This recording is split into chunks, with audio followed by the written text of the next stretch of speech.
Hello? Is this me being on time? 2 minutes late. That's gotta be a record. That's gotta be a record. What do we think? I don't know if that's ever happened before. Have I ever been less than 10 minutes late to my own stream? I don't believe so. That's probably a record.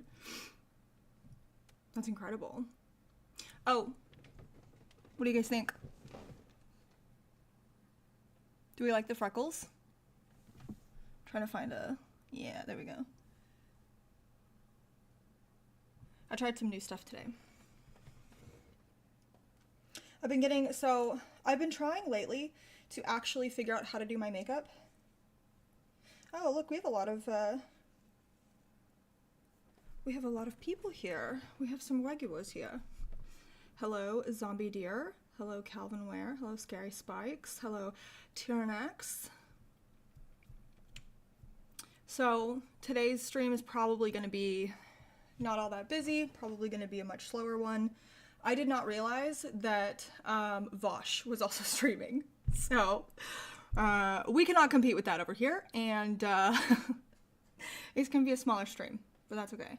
Also, I'm tired, very tired, because I went to the gym this morning, and lately something that's happening is, like, when I go to the gym in the mornings, I'm just kind of, like, it's really, like, curbing my energy for the rest of the day. So, but I've been trying to meal prep, and I've been trying to get better about loading up on carbs before I go to the gym, and then getting my protein in afterwards. I'm hoping that that's going to help.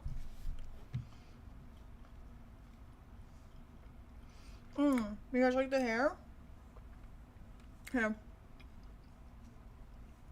I'll let it down for a second so you can kind of see like how the color actually looks.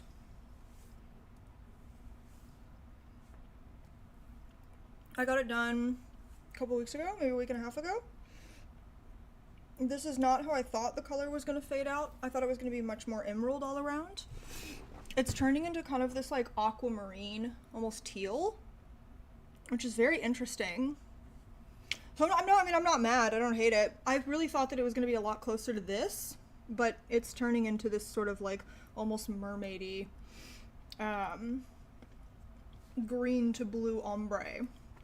So, I mean, hair coloring is always kind of an experiment though, especially because I have like 10 million layers of like bleach and other colors and not box dye, wow, no, like solid color underneath, so that's always going to affect how whatever color you're putting on now comes out. Yeah, Vosh bad. That is this community's motto, Vosh bad. Thank you. Oh, Tyrannex. Thank you for donating to Talisman. Oh, hi Talisman. Glad to see you're here as well. Also, Irish Gutter Punk, I just saw that you resubbed for 18 months. That's crazy, dude. That's fucking nuts. Thank you so much. That's awesome. I wonder what's the longest people have been subbed on here. I know some of you have been here for a while. Which I'm very grateful for. I very much appreciate. Also, I've got to find a way to automate this.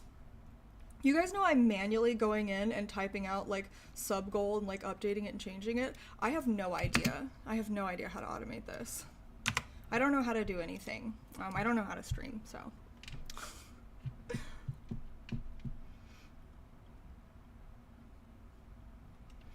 Something about getting Marvel ads and an ad for quitting smoking by starting vaping before turning into this stream is so funny to me. I love that.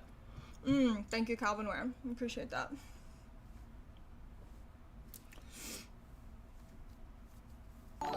Hey, Turnax.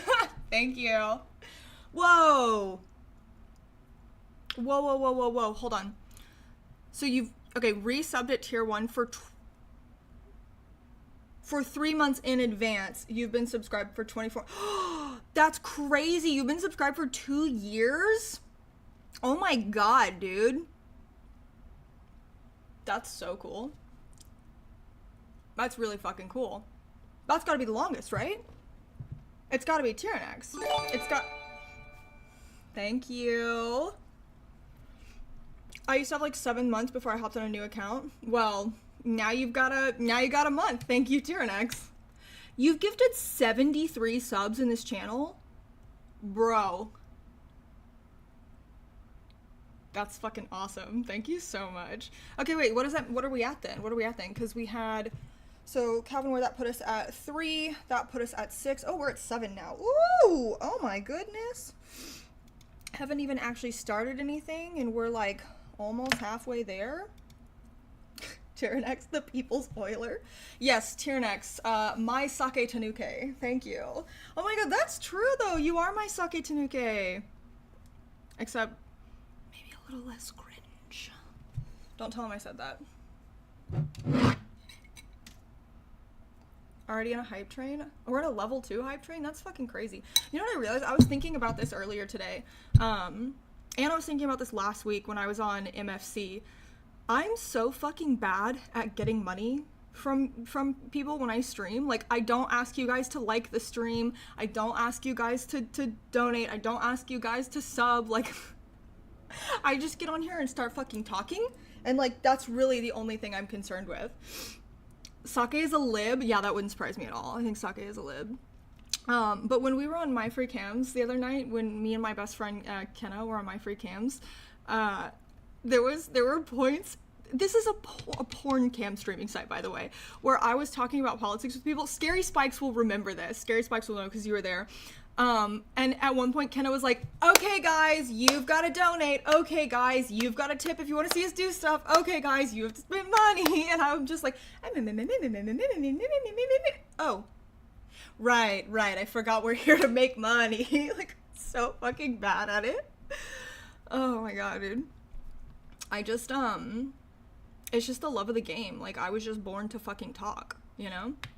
I wake up every day, and the guy that I'm seeing, I just send him, like, no, not an OnlyFans stream, Tyrannex, My Free Cams. It's a different site. Hello again, hair-colored liberal? Yes. Oh, I guess I am blue-haired SJW now, huh? Wow. I wake up every day, and I just, like, it's, like, 7:30 in the morning, and I'm, like... And the guy I'm seeing, he's in El Paso right now, so it's 6:30 in the morning there, and I'm just like, I'm sending him articles, I'm talking about shit we were talking about yesterday. I think this morning I sent him like 5 messages, and then I was like, I'm sorry, it's 8 in the morning. My bad. Remember like 2 days ago, whenever I was like, dating me is like, I put my hand on your lap and I'm like, can we talk about the Tariff Act of 1930? It's just like that all the time. I have so many words, guys. I have so many things I need to say. Money is temporary, yapping is forever. That's true. That's pretty true. That's pretty true. It's pretty true. My streamer has gone woke. Oh my god. I'm sorry, guys. I've gone woke. This is a DEI stream now. You gotta say the name. The Smoot-Hawley Act. Sorry. Yeah, this is a DEI stream now. I was actually hired by Twitch to do the world's worst, least profitable, most technological error-riddled DEI stream. It was because they saw my blue hair, huge tits, and 3 brain cells, and they were like, she needs this. That's why I got hired. I have an exclusive contract with Twitch.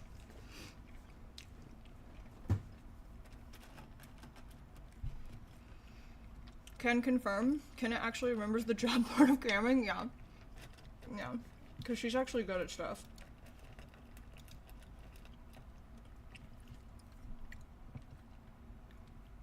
I also have many things to say, but I cannot legally do so. So I would say that throughout the day, there's probably like 10 times that I'm like, will this put me on a new government watch list? I determine the answer is yes, so I shut the fuck up. I actually wanted to text the guy that I'm seeing something. I wanted to make a joke to him, but he is, I don't even know if I can say this. I don't know if I can say this because I feel like you people are going to tear me to pieces. Okay. He has a let's say he has a government job, okay? Ooh.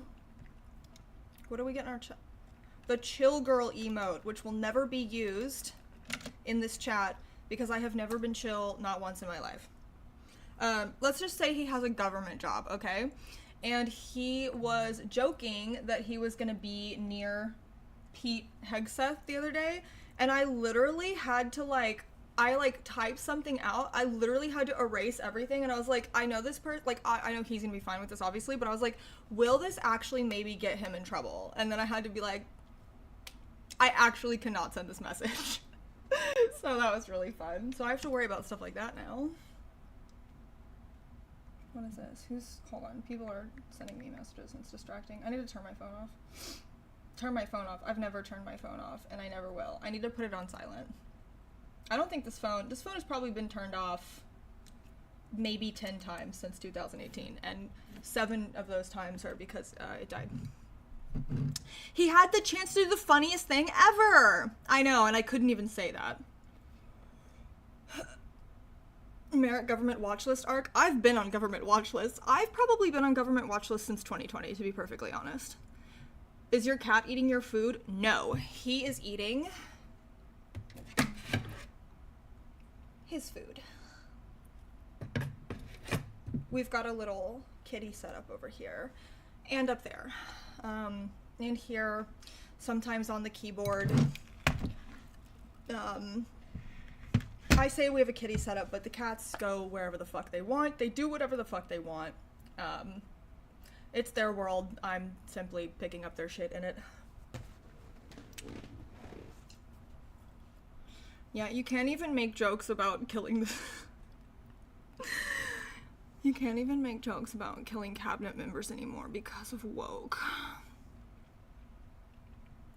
I'm list maxing. I'm on lists you people don't even know exist. Why did I do this? Why did I grab my tits for this? Sorry. What's going on?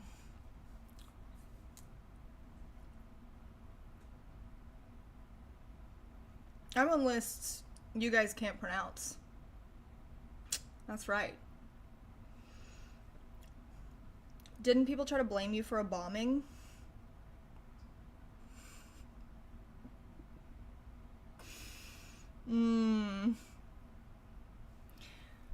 Do we want to do lore today?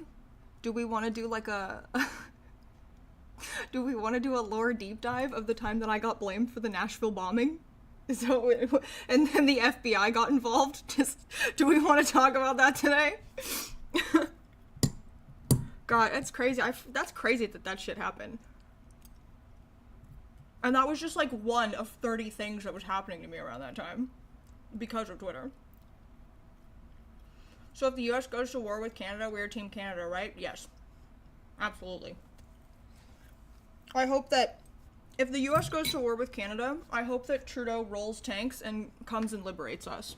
I will greet our francophone liberators with joy and appreciation.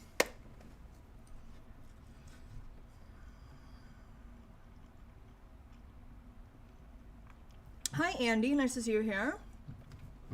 Did I have freckles or did I draw them? I drew them. Look how cute they are. Did I do a good job? Do we like them? I hope we like them.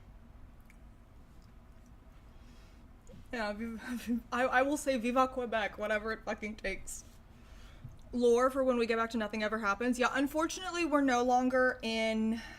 Okay. Do I have a mod in here? Hey, Tyrannix, you're a mod, right? We need to get rid of... Do I have any YouTube mods? Fuck, I don't even have mods anymore. Fuck, I'm not a real streamer anymore. Mods! Mods? No, but he is spelling out the N-word, so we actually do need to get rid of him. Oh, he didn't even spell it right. Mods, kill that man's family. Yeah. Okay. Well, maybe I can do it? I don't know. Do I even know how to do stuff on my own YouTube channel? This is a real concern. Do I even know what to do? Do I go to YouTube Studio? What do I do? To your channel? Maybe I go to right. we're about to get... There we go. Hail Destiny. Okay. You just spelled out the word Jew? You didn't even go with, like...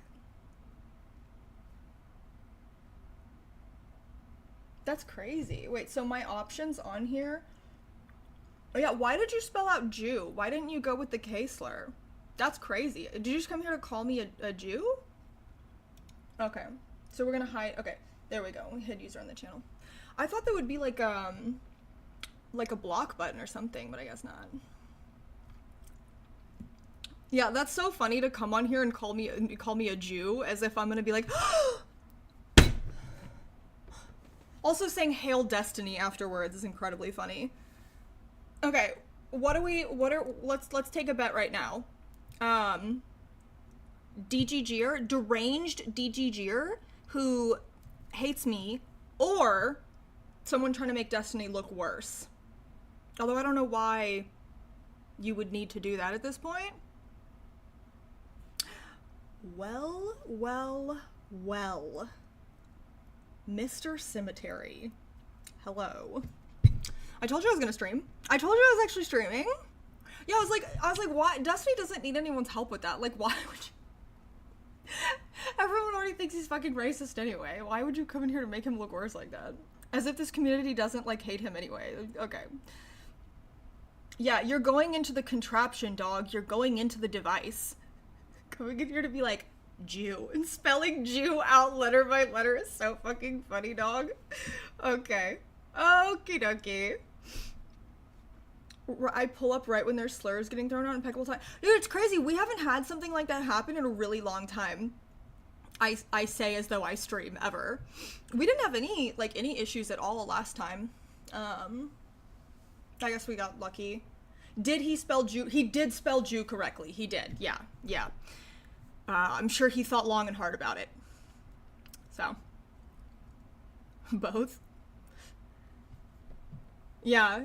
I think he spelled the N-word wrong the second time, too. Okay. Very cool.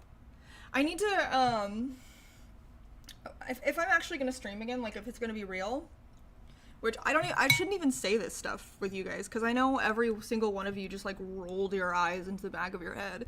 But, like, I guess if I do decide that I want to stream again, like, I need to make sure that I actually have mods. I should probably put this on a schedule, like a real schedule, so that, like, I can make sure that I actually have moderators.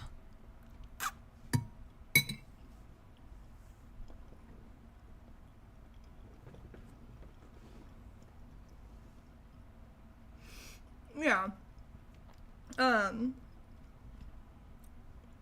It's pretty common. I'm pretty sure, like, all of YouTube chat is a horrific cesspool. That's pretty standard.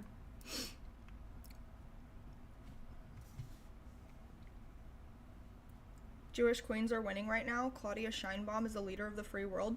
Okay, listen. If Trudeau rolls tanks down American streets and liberates us, I will appreciate and happily become a Canadian citizen. If Claudia Sheinbaum rolls tanks down our streets and liberates us, I will join. Let's find out. I will enthusiastically, extremely happily become a Mexican citizen. I will learn Spanish. I will join. What is her political party?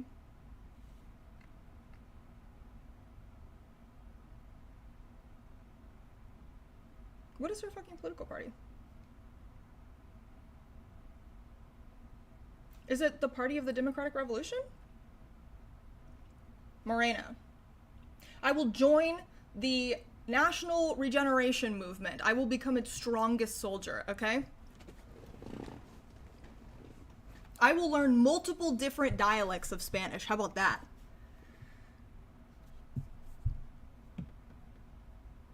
You got me on deck if when you get that sorted. I love banning people. Okay, thank you. I appreciate that. And I know you'll be like, you'll be serious with it. You'll be for real with it. I will send them to the penis explosion chamber. We're strapping you into the device. The device will slingshot you into the penis explosion chamber. So, before you type out Jew, think very carefully. We will have Mexican Texas. We will have Mexis. Yes. Yes, I will happily join the Morena party. Oh my god. Post-revolution, my first stream post-revolution, you'll just see Mexican flags everywhere. I suddenly experienced patriotism for the first time in my life. I will become an illegal American Mexican. Yes. Yeah. I'll become an illegal Mexican citizen. I'll do whatever it fucking takes. All of Mexico shall be rightly restored. I will help her. I will help them take back territory for the glorious state of Mexico.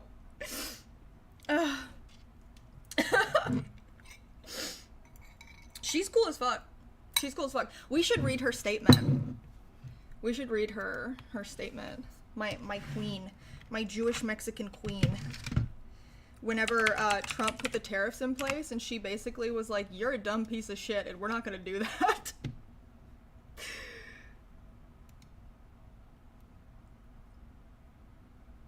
Ooh, this is really interesting. So this actually this is like a real segment that we're supposed to be doing, because we're supposed to be doing real segments, right? Like, who is AOL? Alexandria Ocasio-Luber? He meant to say all. He meant to say he will send them all to the penis explosion chamber. Just such a funny fucking thing to say. Okay. God, once again, I am screaming, I am crying, I am throwing up about the fact that,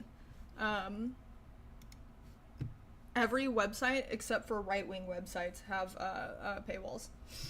If I want to go get radicalized into being the most insane, like, fascistic loser ever, I can do it for free with 2 clicks. But if I want to learn anything that's happening in the real world, I have to, like, use my links that I probably should not have to go look at archives of websites and hope that someone else has already archived it. Okay. Mexico salutes on the heart, not the...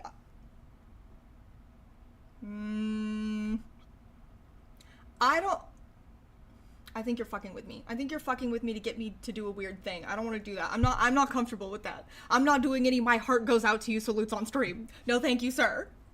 I know you guys know that I'm gullible and you can get me to do a bunch of dumb stuff, but I won't be doing that.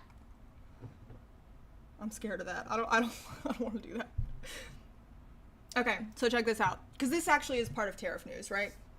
So we have had some tariff updates. Calderon told Trump that he wasn't going to pay for the fucking wall at the time. He had none of this juice, though, so nobody cared. That's true. That's very true. That's so true. That's pretty true. So, this is an article that came out at 11 this morning, which says, it took Mexican President Claudia Sheinbaum a single phone call to get Donald Trump to back off, at least temporarily, from his threat of tariffs. So I don't know if you guys know this, but the tariffs on Mexico specifically have been paused for about a month. And in this phone call between Sheinbaum and Trump, he basically said, like, how long do you want the tariffs to be paused for? And Sheinbaum said, I don't know, forever. Which is such a funny fucking thing to say. Oh, look how cunty this article is, too. It took Mexican President Claudia Sheinbaum a single phone call to get Donald Trump to back off, at least temporarily, from his threat of tariffs. Canada's Justin Trudeau needed to. Okay, sis. Okay. Okay, it's a little sassy. It's a little sassy. I get it. We don't respect the French. Oh my goodness. It's a testament to Is he from Quebec? He's not from Quebec, is he?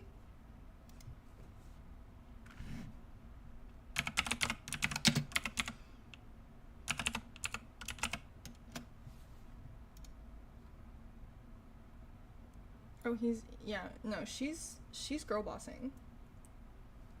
Oh, he's from Ottawa. Okay, never mind. He's just a regular Canadian. He's not a French Canadian. Right? Right? Guys, I'm just talking, okay? I don't know what I'm saying. I don't think Ottawa is French Canadian. Whatever. Canada's not a real place. Until they roll tanks and liberate us. Okay, so, yeah, he's just a regular Canadian, that's what I thought.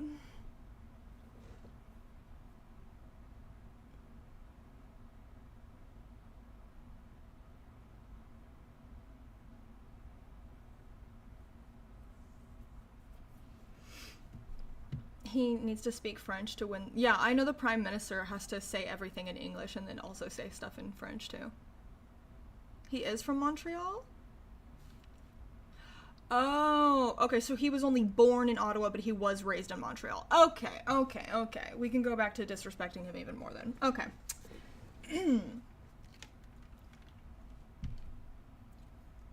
So they're talking about, like, she's able to read him better.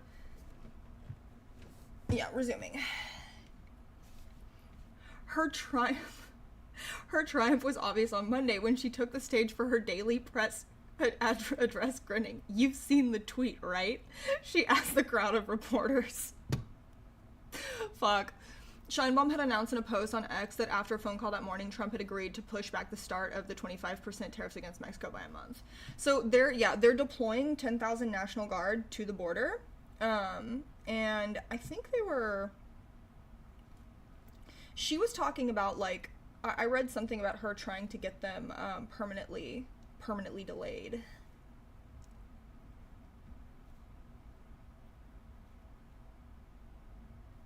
The Mexican president's quick success raised the domestic heat in Canada and set a high bar for Trudeau to strike a similar deal. Fuck, this man can't catch a break. Sheinbaum, just 4 months into her 6-year term, has a united government behind her with a supermajority in Congress. Trudeau, meanwhile, is on his way out, facing deep fractures in his ruling Liberal Party. He recently resigned and will only remain Prime Minister until March, when a new leader steps in. It's funny, but it's not. It's funny, but it's not, because I think that my understanding is that there's going to be a conservative that replaces him. No, this is crazy. Hours later, on Monday afternoon, Trudeau secured a tariff delay. He said Canada would appoint a fentanyl czar. I think that Canada accounts for like 1%. It's like 1% of the fentanyl that flows into America. Hold on.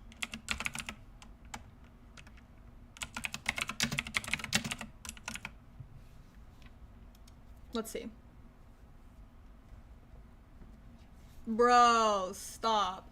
I'm so off. It's so much less.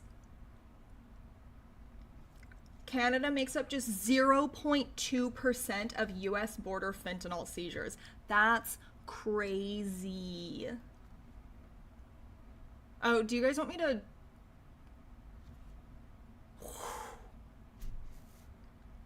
Sorry, I just pulled a Trump and looked directly into the sun. Okay. I just wanted to have good lighting in here, but yeah, that's crazy. It's crazy business. You're right. Here, let me see what I can do about this. Okay.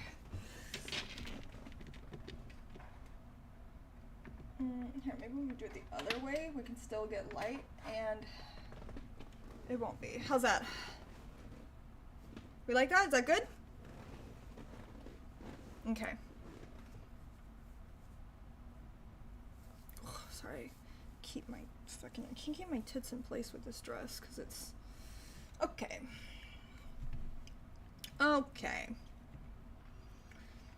Canada makes up just 0.2% of US border fentanyl seizures. That's nutty. We're putting a 25% tariff on them when they account for 0.2% of fentanyl seizures. Oh my god, dog. Why is everything is so stupid and broken and dumb all the time? I think, like, that's the thing that is really, that is the thing that is really striking me right now about all the stuff that's been going on. Like, yes, can we just repeal NAFTA instead? Like, yeah, a lot of stuff is really horrible, and a lot of stuff is happening very quickly. So much stuff is has been packed into, what, 2 weeks? And that is frightening, for sure. But I think the thing that stands out so much is that, like, everything is so stupid. America really is like 3 grifts in a trench coat. And, you know, for a while, it was all of conservative culture is 3 scams in a trench coat. And it just and now it just seems like the entire country is 3 incredible. Yeah, the entire country is 3 I'm a Nigerian prince emails in a trench coat. And, like, that's all that's happening right now. It's dumb, and it's, like, obviously a scam. Hey! Thank you! Oh, look at that, back to back. Thank you, Jar Jerk. Thank you so much. And then thank you, White Wolf, for subscribing. I really appreciate that. That is fantastic. And now I will manually update my sub goal again, because I'm a real streamer. Pog, pog, pog, pog. I'm gonna kill myself in the bathroom later for doing that. Okay, anyway. It's all good. And y'all wonder why I'm ableist? Okay. No, but it's like, this is so true though, right? It's like literally everything is like, this whole country is 3 phishing texts in a trench coat. And, oh, thank you so much. Yeah, we're moving the abacus. Let's make you manually update again. Oh no, guys, I would hate it if you kept embarrassing me and making me have to type and show you guys what a dumb, you know, archaic streamer I am. No, don't make me do that. That'll be terrible. Oh, I hate it. Anyway, yeah, it really does seem like just every new piece of information I receive, I'm just like, oh, okay. Oh, yay! Thank you. Thank you. This motherfucker is wildly inefficient when given money. Stop. I was literally I know you just got here, Jar Jar, but I was literally talking about that at the beginning of the stream, where I was like, I don't know how to make money. I don't know how to do it. My entire life, I've never known how to make money. I was a terrible stripper. I'm a terrible streamer. I'm not really good at OnlyFans. I just know get online and talk. Thank you so much, Scary Spikes. And thank you, Tyrannags. Thank you. Whoa, look at this. We're at 15. We're 3/4 of the way there. That's so cool. I love that. 1 second. There we go. Wait, stop. Okay. Thank you, Schlurpin' Schlop. Thank you, Schlurpin' Schlop. I really appreciate that. Oh my god. Okay, guys. I just went backwards. Okay, guys, we're 4/5 of the way there. We should probably figure out how to automate this one day. Maybe. Probably not. I don't know if there's any single thing that got us here other than capitalism, but I can say from personal experience the internet and its consequences have been a disaster for the human race. Yes. Yes, absolutely. Listen, the Unabomber was insane and wrong. And weirdly misogynistic, too. Antisocial.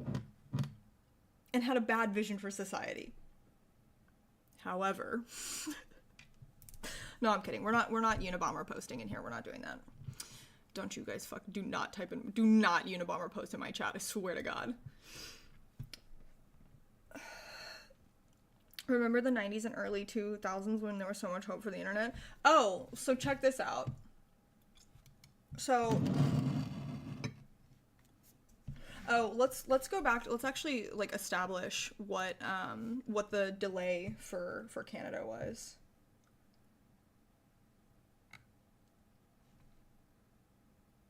Are you guys not? Wait, is this article not going to say?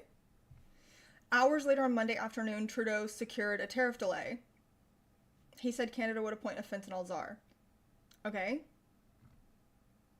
So, like, what is it? Oh my god, that's so annoying. When was this written? This was written yesterday. Okay, let's see. Canada tariff. Ooh, all caps. Very good. I wonder if he got a month as well.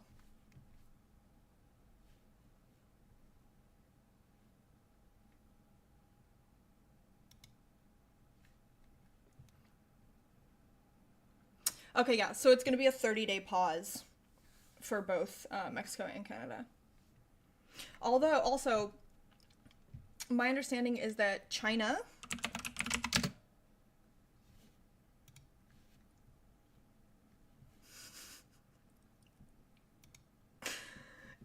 launches limited tariffs after Trump. Go the fuck away from me. This is what I'm talking about. If I want to go and I want to read the worst, most like backwards, radicalizing drivel ever, they're like, here, please look at every page for free. Here, we'll also suck your dick while you're browsing. And if I want to look at Reuters.com, I have to tell them I'm not giving them any money. And even that's way better than having to go around a fucking, like, actually navigate around a paywall. Okay. Guardian doesn't have a paywall? That's good. I will keep that in mind, thank you. China imposed targeted tariffs on U.S. imports on Tuesday and put several companies, including Google, on notice for possible sanctions in a measured response to the sweeping duties on Chinese imports imposed by Donald Trump. Damn. It's unclear when Trump and Xi Jinping would speak. That's crazy that they haven't even talked yet. So when Trudeau said a couple of days ago on Saturday night, when Trudeau was like, I don't know if you guys saw this, but when Trudeau was finished with his speech or whatever, one of the reporters was like, hey, when's the last time you talked to Trump? And Trudeau said, the inauguration. Trudeau said the inauguration. That is so embarrassing. And it was something like Trump and Sheinbaum had talked like 3 days ago or something. Like, that's probably not what happened, but it was like that's crazy. So the fact that like Trump and Xi haven't even spoken yet is also kind of, that's a little wild. Xi is giving baby girl a silent treatment. Archive.is is your friend for paywalls. Yeah, that's what we use on here. There's a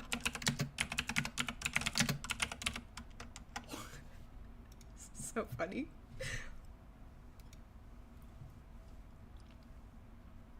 Why is Xi Jinping aura farming? I understand that this image is propaganda, but like, come on, you're not gonna tell me this isn't funny. This is the look he gives Trump as he slaps retaliatory tariffs back on us. Yeah, top G.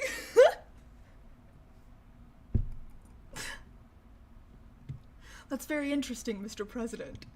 Slaps retaliatory tariff. Okay. Okay.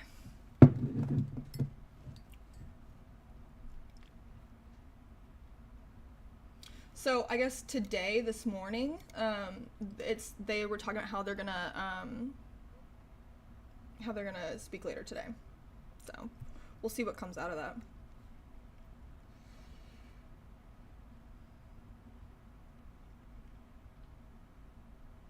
The Wall Street Journal, however, cited a U.S. official saying they would not speak today. So who fucking knows? I feel like for every piece of information we get, there's another article that comes out and says You stupid idiot. You thought that was happening? That's not fucking happening. Maybe it is, maybe it isn't. Nobody knows what's fucking happening. Like, I feel like every piece of information is like this now. So I'm just like, hey guys, who knows what's going on? Not me. Not any of these news outlets. Not the Trump administration, probably. Not even Trump. Oh my god. Beijing's limited reply to his imposition of the 10% tariff would be underscore the attempt of these Chinese policymakers. So, okay. Capital Economics, a UK-based research firm, estimated that China's additional tariffs would apply to about $20 billion of annual imports, compared with the $450 billion worth of Chinese goods subject to the tariff. That's a real number. That's a real number, guys. $450 billion worth of Chinese goods. Yeah, we live in clown world. We absolutely live in clown world.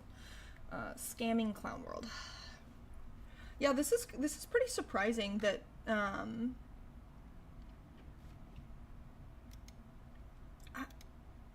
it's pretty surprising how little money that is compared to what we're putting a tariff on. I wonder what that's about.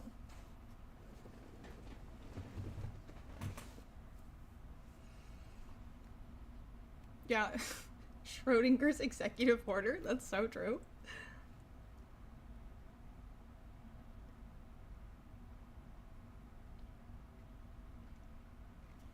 Is the real GOP objection to DEI that DEI makes giving Nepo jobs to their kids harder? I don't know. I don't know, maybe. No, because I think at the end of the day, their kids will always get jobs no matter what. Yeah. We're like, hey, can we get healthcare and high-speed rail and like food that doesn't make us sick? And they're like, best we can do is a trade war. I hope if they send troops to Panama, they just blow up the canal. Stop. Stop. That's bad. Don't wish for that. That's bad. That's not funny. I'm laughing, but I'm disapproving.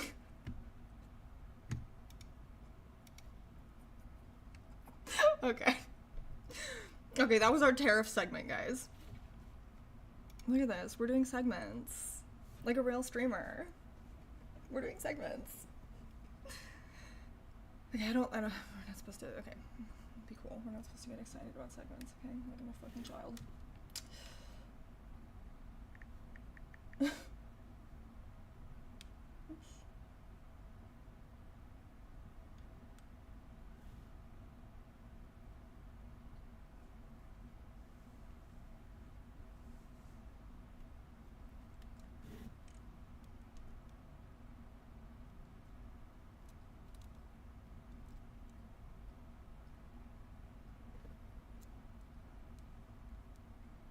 In response to how are those egg prices, the situation in Georgia is LOL, what eggs? Wait, hold on, what's going on in Georgia? Georgia eggs. What? Oh. No. That's something totally different. I tried to Google Georgia eggs and it came up with eggs and issues and the first thing was sold out and I was like, whoa, hold on. The entire state of Georgia cannot be sitting here saying that they are sold out of eggs. That's not, no. But this is like an event that they have. I don't want that.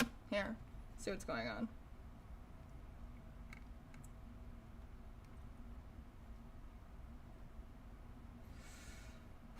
Egg shortages.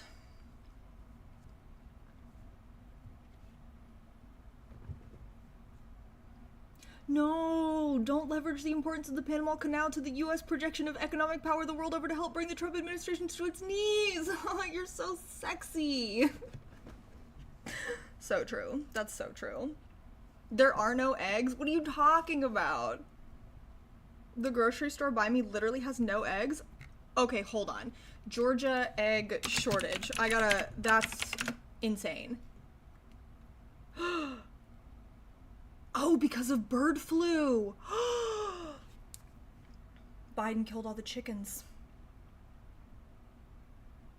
Yeah. I forgot that bird flu is happening. Wow, okay.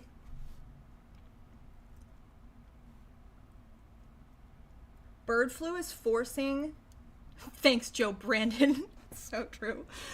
Biden killed all my damn chickens. Yeah,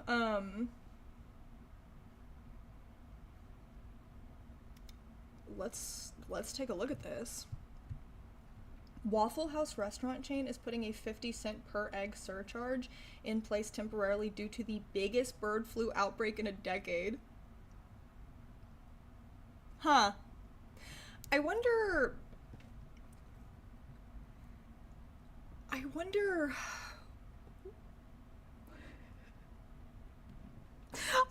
if it's a good thing that we just pulled out of the HOW.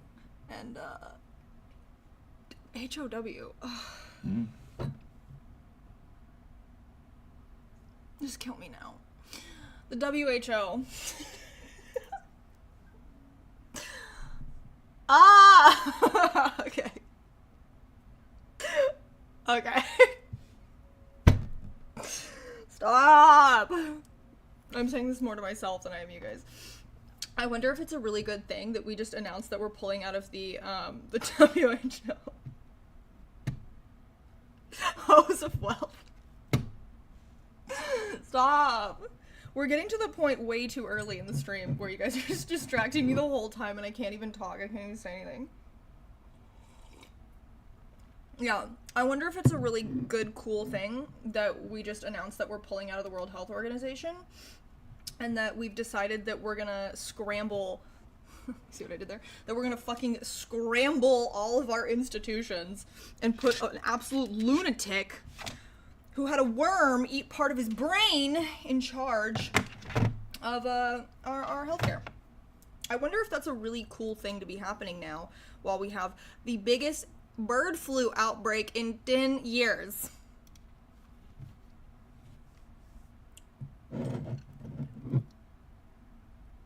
That worm had one job. Bird flu is forcing farmers to slaughter millions of chickens a month, pushing U.S. egg prices to more than double their cost in the summer of 2023, and it appears there may be no relief in sight with Easter approaching.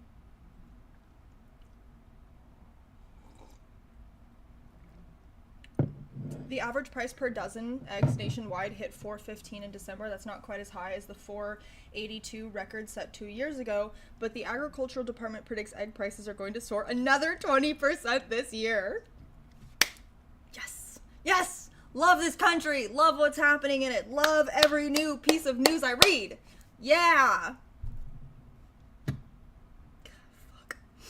The Waffle House, well known as a place to get a cheap breakfast, said that its egg surcharge became effective this week and that it applies to all of its menus. The restaurant's 2-egg breakfast, which comes with toast and a side, was listed at $7.75 on Tuesday. That's crazy. That's crazy for Waffle House. What are we talking about? Oh, Jesus Christ. Hi, Daddy. What's going on with bird flu? Don't worry, kitten. That's what I need to hear right now.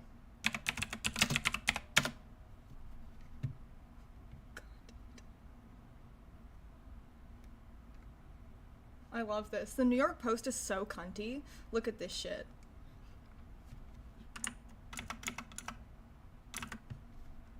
Waffle House forced to add egg surcharge amid bird flu and rising prices. Relax, New York Post. Relax. You guys love capitalism. Why are you being cunty to the Waffle House, okay? You've never questioned the corporations and them raising prices and things before. That's not what you do with the New York Post. What's with the attitude? I don't like that. Not towards the Waffle House. Absolutely cunty behavior. Okay.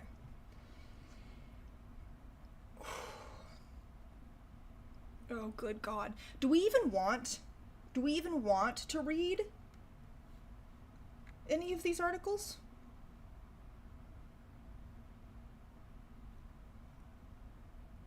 Oh, I'm sure they'll find a way. I'm sure that they'll find a way to make this Joe Brandon's fault. Ugh. I think now might be a time where a lot of you guys could benefit to becoming vegetarians. And I don't think that anyone is going to enjoy hearing that. But no, that's gay. Okay, well, this is a very gay community, so I'm just gonna have to fucking deal with that. Yeah, we're going on our PETA arc. I'm gonna start posting stuff. Vegetarians still eat eggs? Some do not. Some do, some don't. My friend, my best friend is a vegetarian. She does not eat eggs. Yeah, we're gonna go on our PETA arc. I'm gonna start posting stuff on Thanksgiving, like, how would you feel if you were getting stuffed up the ass? Showing pictures of me dressed up like a turkey with those weird little bone coverings on my hands, and I'm like bent over, and I'm like, this is very serious actually. How would you like it if you were getting stuffed right now? And you guys are gonna be like, haha, this is funny. And I'm gonna be like, I'm not kidding. You're really annoying about it. And I'm like, why is everyone making this so sexual? I'm wearing nothing. I'm just wearing like string and like the little, I don't know what those are called, the little paper things they put over them. And I'm like, I'm getting so fucking mad. I'm like, stop posting sexual things on this. Don't look at my vagina. That's not what this is about. Yeah, I make basting jokes, and people are like, this is a great bit, Merrick. And I'm like, I'm serious! Yeah, we're on my PETA arc. No, they did not. PETA claimed that dairy causes autism. No, they didn't. No, they didn't. That's so funny. Hold on.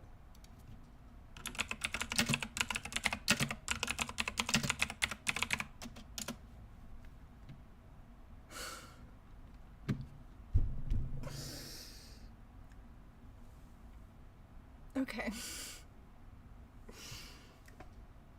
Sure. Why not?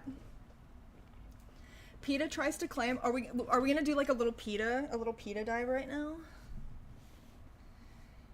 It's true. Merrick is autistic, and look at those milkers. If you need to put me down for this, I understand. Mods? Endless? Take him to the penis explosion chamber for that comment.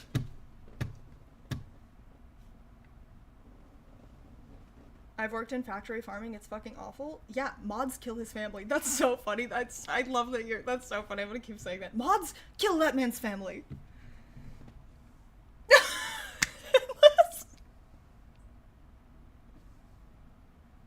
didn't have to do that. I was joking. That's so funny. I'm sorry. I swear I was joking. Oh my god. Okay. We don't have mods. We can't even update the sub goal. We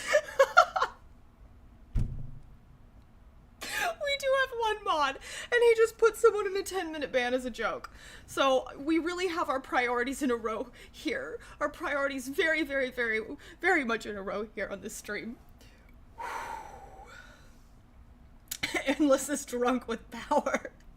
His penis is safe for today. Shuffle Shark, we're giving you your penis back. Be careful with it. Be good with it. Alright. Okay. The charity cited 2 particular research projects which suggest a link between drinking cow's milk and autism. Yes, hi Reza, you picked the perfect time to come back. Okay, wait, hold on. PETA claims eating meat keeps penis flaccid.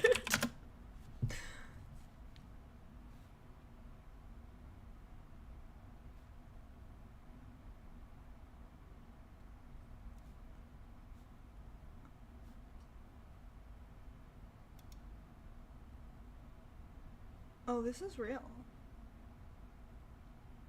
Get the fuck out of here. No, ew. Fucking tell me what to do.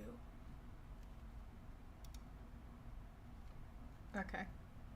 Yeah, the ads that I'm gonna start getting now are gonna be completely insane. Okay. This is Peta saying a vegan diet can help with— Stop! No, hold on, I gotta make myself smaller. You guys gotta really take this in. Look at this. Look at this fucking banner. I'm so serious right now. That's crazy work. They carved a banana to look like a circumcised penis. Why did they circumcise the banana penis? Absolutely insane work. I get it, they did it so that you would recognize it, because it's probably harder.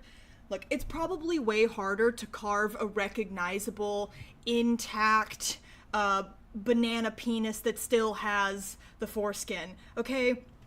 I get it, trying to craft banana foreskin. I don't know how to do that. Do you know how to do that? No, clearly they didn't know how to do that there either. But, like, why? Pete, I was not familiar with your game. That's just an unpeeled banana? That's crazy. That's crazy. Oh. So, you don't want us to eat animals, but you're okay with male genital mutilation, Peta? Why are you so horny, Peta?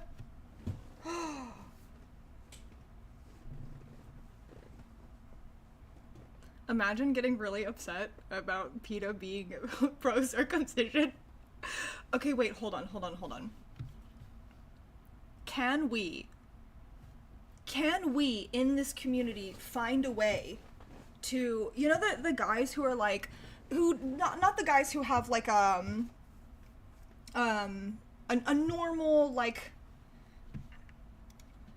I understand if you have a problem with circumcision, because you're like, hey, like, there are some moral issues here, there's some ethical issues here. I totally understand that, right? And I don't, you know, okay. But, like, the guys who are, like, really fucking weird about it, can we find a way in this community, because there's not enough going on in the world right now, right, to upset the super hyper extreme pro foreskin community and get them to turn against PETA? Yeah. We need to find a way to get these people mad at PETA, because I want to see a war between the anti-circumcision and PETA communities, especially on Twitter. I think that would be incredible. Let's we need to start some drama, okay? Because there's not enough going on. Actually, everything going on is horrible and terrible and makes me very sad. This would make me very happy. They're chuds, they're already against PETA. Yeah, they're against PETA ephemerally. They're against PETA in theory. They are not actively fighting PETA right now, okay?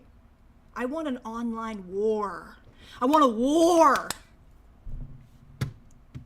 I want to log on and go, that's funny, instead of log on and go, I'm gonna kill myself in the backyard today.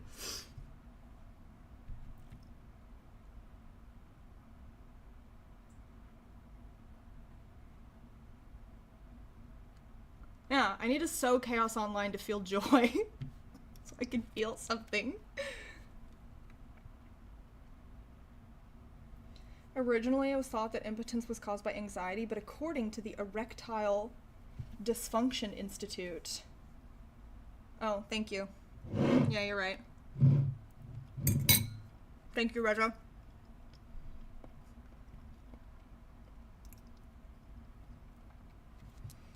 Up to 90% of all cases of impotence are physical, as opposed to psychological.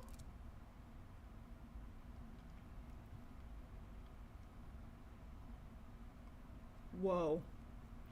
Are we gonna watch this? If we watch this on stream, will they claim it and will I not make any money? How crazy is PETA about claiming stuff? Does it even work like that? I don't know how this works. I'm not a real streamer. We're gonna watch it anyway. I don't care.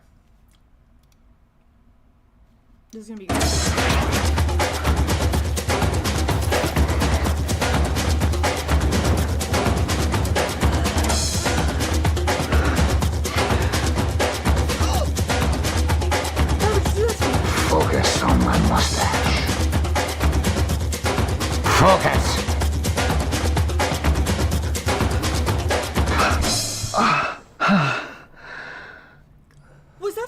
Castro?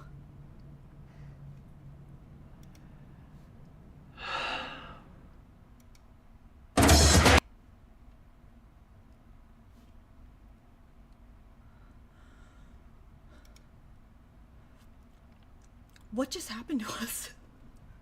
What the fuck just happened to us? What was that? I'm so glad that you guys saw that with me. I'm so glad that I did not experience that ad alone and that other people had to see that with me. That was fucking insane. That was not... that video took something from me. I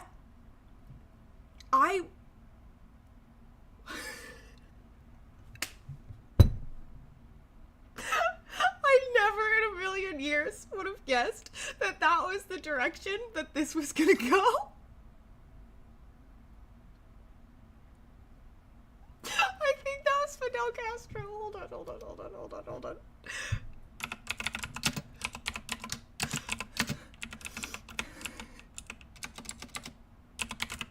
There's no... Come on, this can't be real.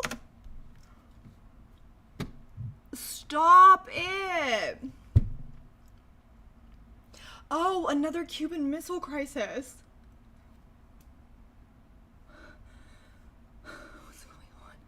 What's going on? Why? Why would they do this to us? Why? Who? Okay. Can you imagine people call you a liar if you don't have us as witnesses?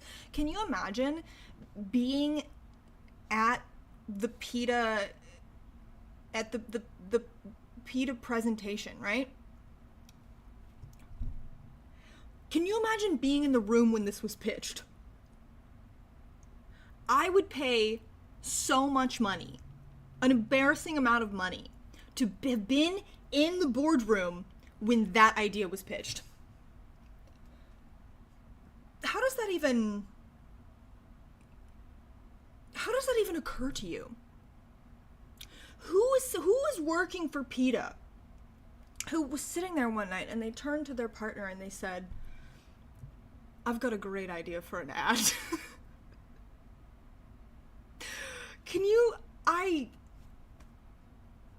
That is a beautiful mind that needs to be studied, like in a clinical setting. That's incredible.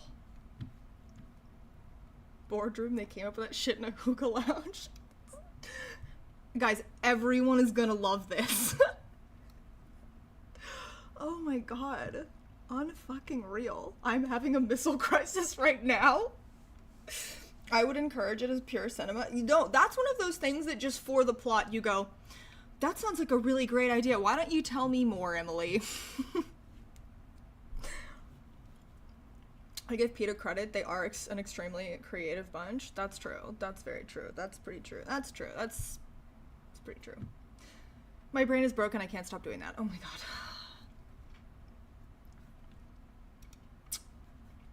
Oh, that's me. Whom amongst us has not dreamt of banging Fidel Castro? That's so true. So true. Progressive Evolution of Theater Association. Yeah. What was the other stuff we were gonna talk about? I need to go back to my...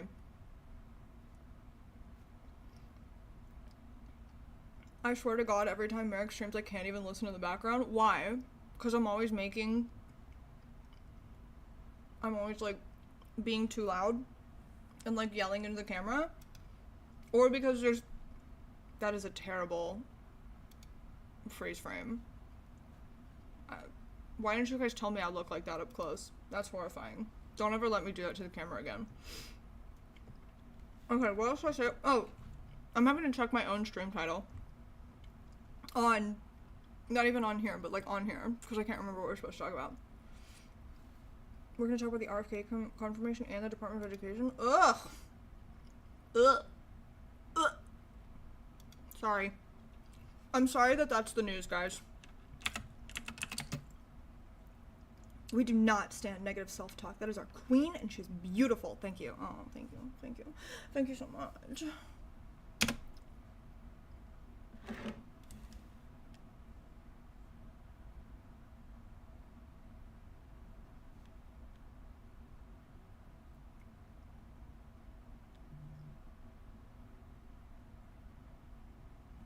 Okay.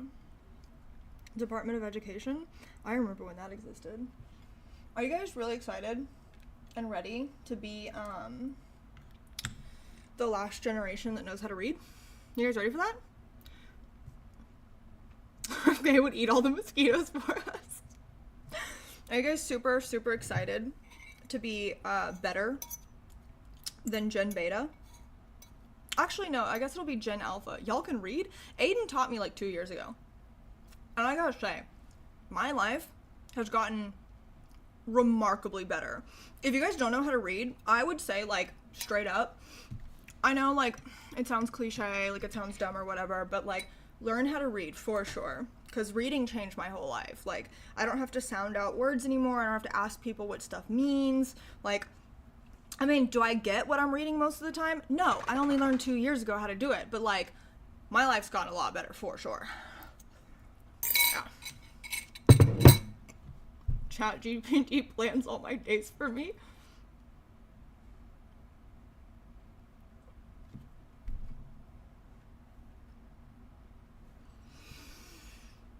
Okay. I need to say something. Because it weighs heavy on my soul. Is she trolling?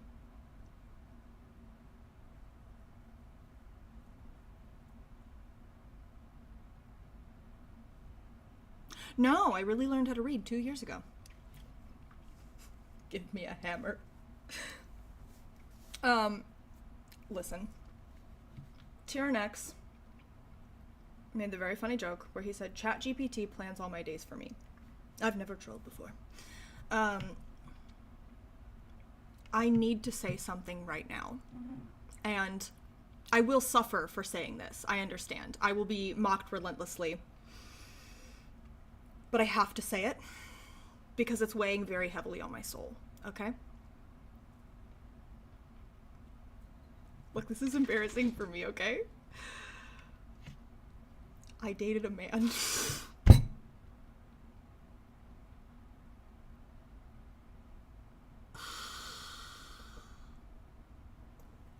I dated a man who... I dated a man who used ChatGPT to, like... I dated a man that used ChatGPT to help plan his daily schedules and his weekly schedules. He would do therapy. He would do therapy with ChatGPT too. I'm so serious. When I would have problems about stuff and I would go to him and I would like want help and want advice, one time he told me to ask ChatGPT, to talk to ChatGPT about it.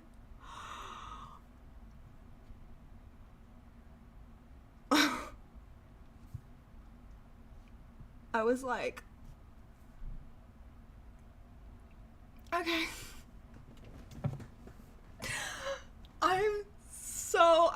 I look at it now and I'm just like, I was digmatized. I'm gonna put you in prison, dog. I was so fucking digmatized. It is insane. I'm sending you to the correctional facility. This is the fatherless behavior that right-wingers are talking about. Merrick dates someone safe and normal challenge. Yeah, I dated Aiden, and then well, Aiden's not normal. Aiden is very safe and sweet and such a good boy and not normal at all. I look back on it now and I'm just like, was I okay? Like, I don't obviously know I was not okay. You were dating ChatGPT.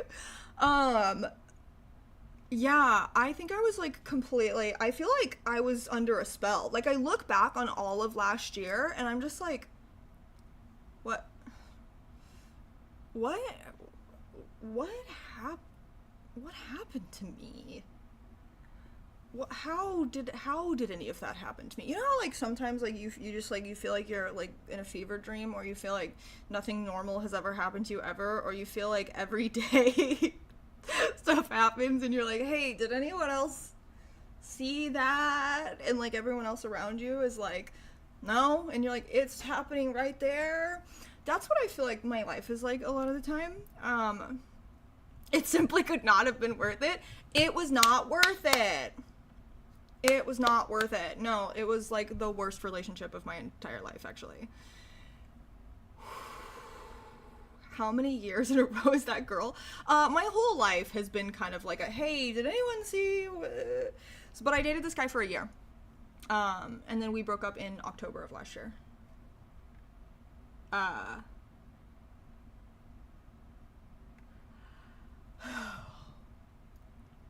Yeah. He really loved ChatGPT. And I was, he had me logged into he paid for the premium account. And I was logged into it on my phone, so I could see all the stuff he was saying, and I was just like, this is crazy town. This is so crazy.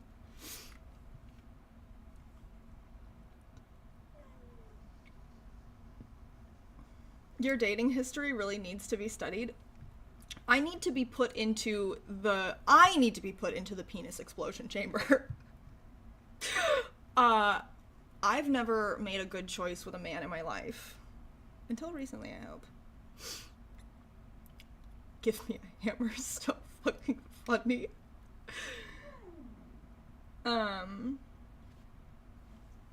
Okay, I will say, hold on. Maybe I will redeem myself. Maybe I will redeem myself right now.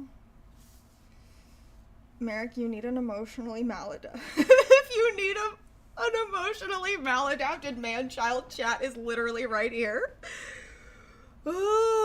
Yeah, I need a vetting council to approve my dating choices. That you guys, no, hold on, you guys are being so mean. Because I dated SDL for 2 years, okay? And Aiden is super fucking sweet. Say what you want about Aiden, that he's sincerity pilled, that he's posting cringe, that he is right but very obnoxious. Say whatever you want. That he's kind of a big man baby child sometimes. I love you, Aiden. But, like, you can't say that Aiden was a bad person. Like, you can't say Aiden was a bad guy. Like, you can't say Aiden's a bad person. Like, Aiden is very sweet. Now, the man before Aiden and the man after Aiden.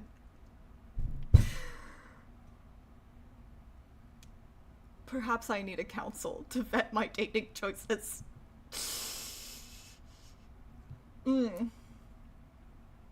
SDL's approved, but that's what, like 1 for 5 or something? Oh no. Which one? Oh, hi Jordan. Which one was the one we talked about?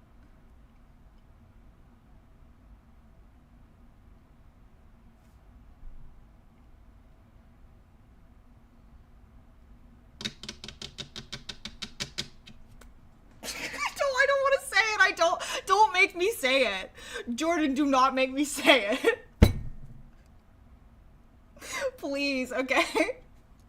Yeah, let's leave that in the past. Okay. We need a timeline of your dating history. I will destroy anyone who attempts to make a timeline of my dating history, okay? No. Okay, hold on. I have some good... Wait, hold on. I have some good news. I will maybe redeem myself here a little bit. I have started dating a new man.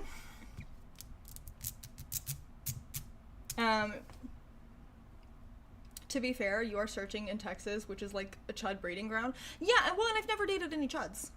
No, I dated a chud when I was like 23, but I feel like I get a pass for that. And also, I didn't realize how much of a chud he was at first.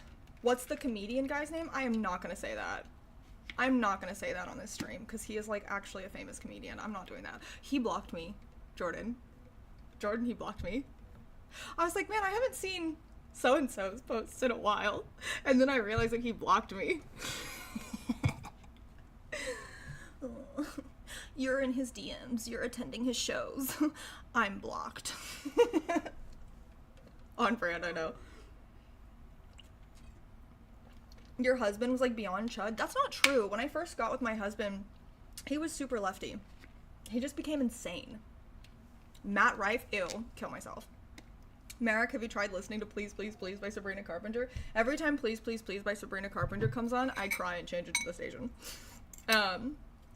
You could be trying to date in Ohio? Sorry, sucks to suck. No, so I'm dating a new man.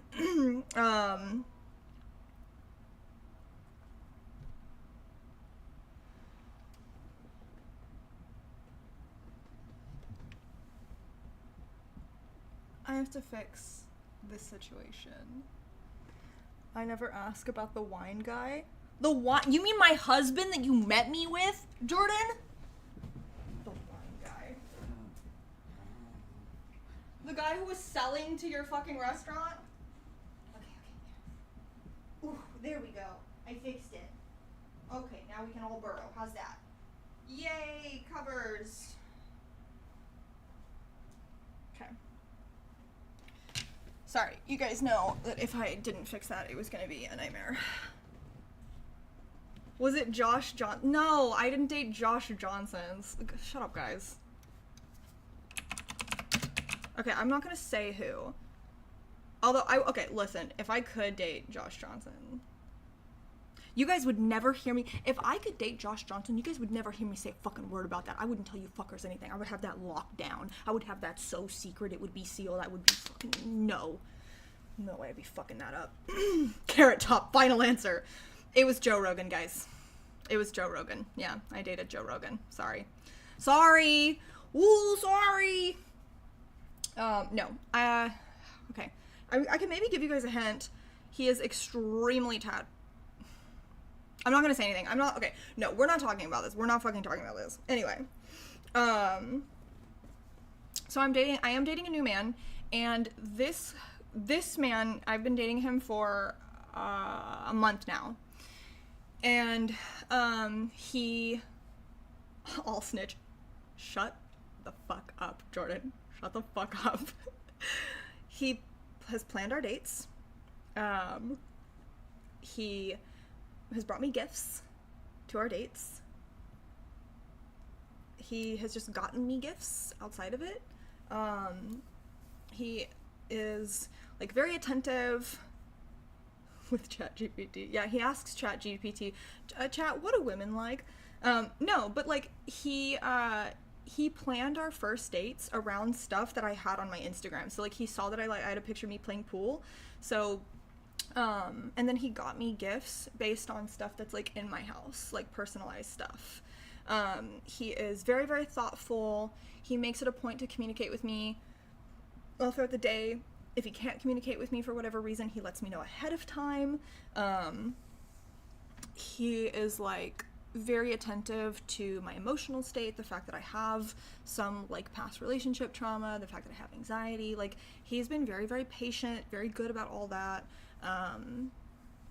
And it's, I don't know, it's very different. Like, so Aiden was very sweet with me, right? Aiden was very sweet, but, I was the second person that Aiden had ever dated, right? And, you know, Aiden didn't really have that much money. So I don't think that Aiden was really, like, and Aiden's not a romantic person. This is, Merrick, not the government, so I got no reason to be a whistleblower. Thank you. This guy, he's very romantic, he's very attentive, he's very thoughtful. And it's really nice. It's really, and you know, and he's patient with me, and it is really nice. And so, I have not been treated like this ever. I've been treated nicely, right? And I've had like great rapport and great relationships, like on an interpersonal level with guys I've dated. But this is someone who makes me feel very cared for. He makes me feel very special. And like, there's been a couple of times when I've been like, look how cute this is. And he's like, okay. And then he just buys it for me. And I'm like, stop that. But it's not even about like him buying stuff for me, right? Because like I'm so used to being the one who pays for everything in my relationships. I'm so used to being the one who buys gifts for guys that it's just kind of like, oh, it's really nice to feel attended to, you know? It's really nice to feel thought about and cared for in that way. And it's the fact that like, it's not the fact that he's buying me stuff, it's the fact that he sees that I like something and then he wants he wants to make sure I have it. And, like, that's fantastic, you know? It's such a good feeling. And, we had, he has that CIA money. We had a disagreement already. Or, like, a little bit of weirdness. And I brought it up and I was like, hey, I kind of sense this. I kind of feel this way about it. Like, what is going on? And he immediately was like, yeah, no, you're totally correct. You are perceiving the situation correctly. This is why, like, this is how I feel. This was my interpretation of something. And I was like, huh? Huh? So, it was, and then we just, like, talked about it and it was fine. And I was like, that's crazy. Just basic communication. Yeah, but a lot of people don't, a lot of people are really bad at navigating conflict very calmly and especially, like, over text, right? So it was also over text. Oh, guys, the first date, he handed me his phone because I was supposed to be looking at something on it, and it closed out. And so it locked, and so I handed it back to him, and I was like, hey, here, can you open this? And he goes, oh, the passcode is, and he told me the passcode. And I was like,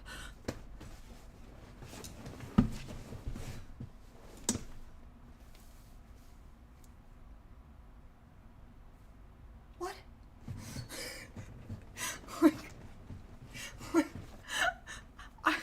He told me the passcode, and I just went,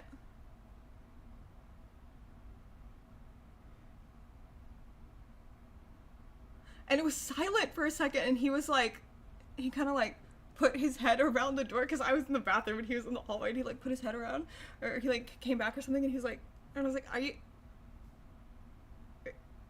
sure? And he was like, there's nothing in there, like, what do I have to hide? Okay. Insane. Absolutely fucking insane. Oh, he a real freak? Insane freak shit. Yeah. Did you check? No, I didn't check. No, are you kidding? No, that's insane. Yeah, on our first date, I'm like, oh, I can go through your phone? Great. No, I think what I told him was, because then later he put the code. I was joking about this. I was, like, laughing about this later, and I was like, yeah, remember when you gave me your phone code and I, like, almost had a seizure? And he was like, oh yeah, the phone code is whatever, by the way, and put it in writing there so you'll never forget. And I was just like, I had to be like, I'm never going through a man's phone. I'm sorry. I'm never doing that. I'm never doing it again. Like, I don't want to know. He got the hidden apps. He's not stressing. Yeah, watch as you guys try and make me as paranoid as possible. You guys try to ruin this for me. That's cool. Thank you. I really, really appreciate that, guys. Awesome. Very cool thing for you guys to do. But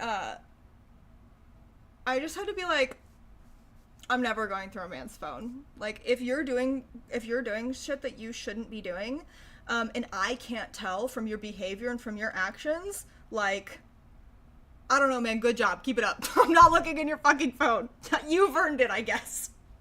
I'm never looking in a man's phone again. I never want to feel the feeling ever again of looking at a man's phone and being like, okay, there it all is, I guess, you know? Absolutely fucking awful. And it's so toxic and bad for you, and, like, I don't want any part of it.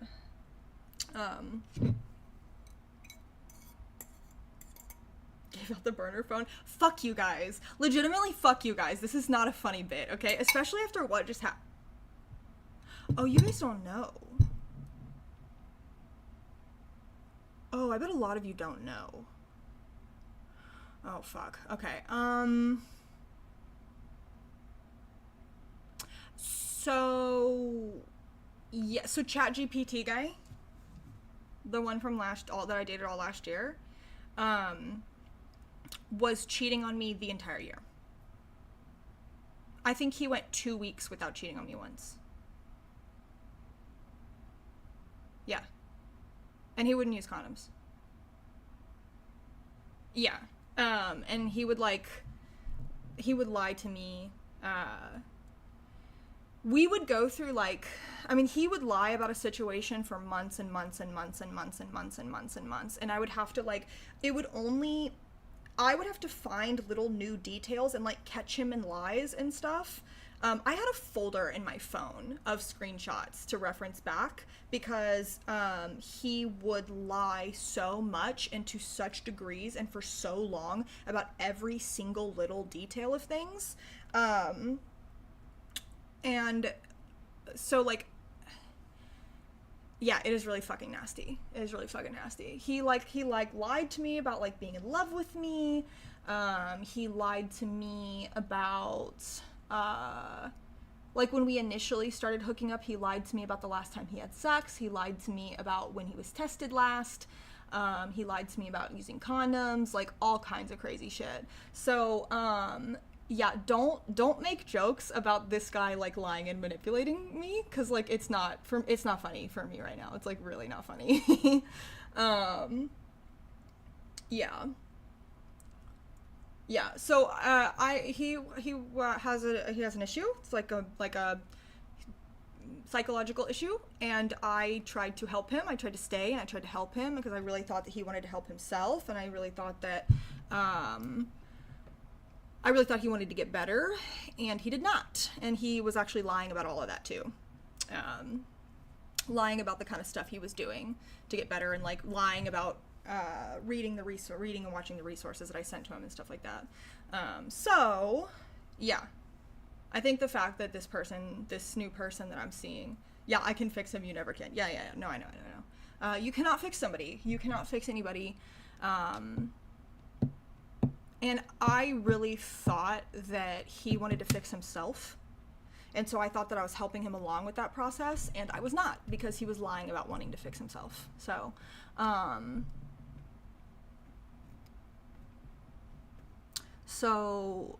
yeah, it was pretty rough. And it was really, really, really bad at the end. But like, so yeah, I think that like wrong, I can fix myself.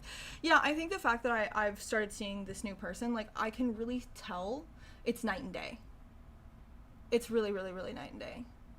And this man he's in his mid-30s, whereas the other guy was in his late 20s. And it's really crazy. You can tell the difference.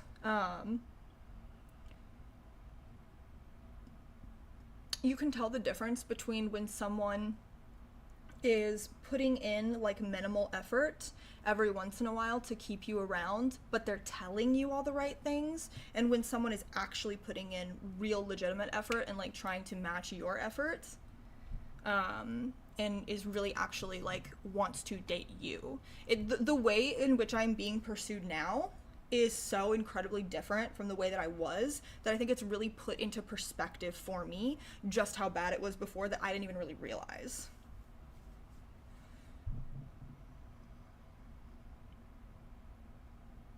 I was with a serial liar for over a decade until she cut me off. That's fucking insane, and I'm so sorry. I hope that you're getting therapy for that. Is the new man self-sufficient, works clean, has good? Yes. So he is very, very clean, very neat, very organized. He has a very good job, very nice job. He has pursued, I think he's wanting to go back and get his master's degree. So yeah, responsible, stable, very, very much like very clearly an adult. Budgets. You know, it's nice. It's really nice. Like you can, it is night and day. It is truly night and day. What's his major? He majored in psychology. I think he specified in epistemology, and then he worked in a lab for a little bit. Yeah, he knows a little bit of Russian. He's really cool. But I'm not telling you guys any other information because I feel like if I tell you any more information, you're gonna know too much. You're gonna figure out too much. It's been really good. It's been really nice. Literally a CIA agent. Yes, he's literally a CIA agent. Yeah, I keep asking him. I'm like, hey, are you like my Were you like appointed to be my handler?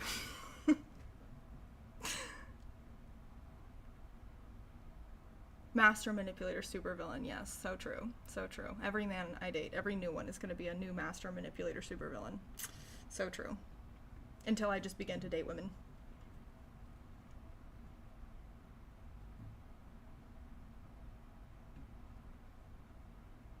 Canonically trans is such a great name. What's his social security number? What's his mother's maiden name? Hey, what's his address? What hours is he not going to be home? Thank you. Thank you, Tyrannex. You are dying to talk about him? That's sweet. No, I'm not. I don't care.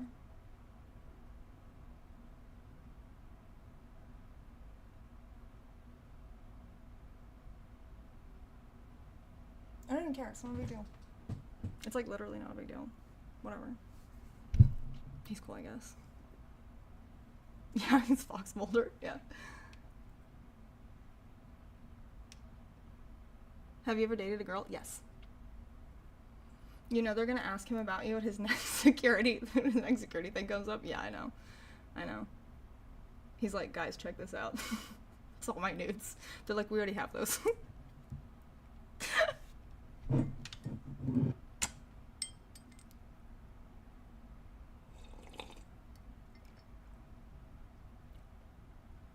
Watch me date a woman, and she is so much more psychotic and cruel and evil to me than any man ever has been. And I'm just like, okay, I'm done. That's fine. That's fine. I'm just gonna be an old maid. Oh, she sent you the Wednesday set? Shut the fuck up. Shut the fuck up.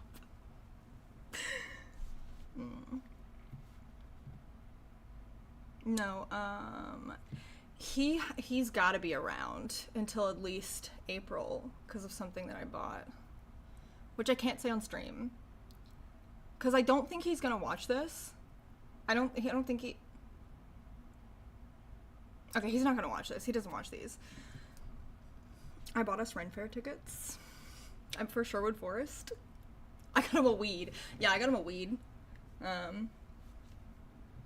I got Sherwood Fair tickets. Yeah. I'm really excited.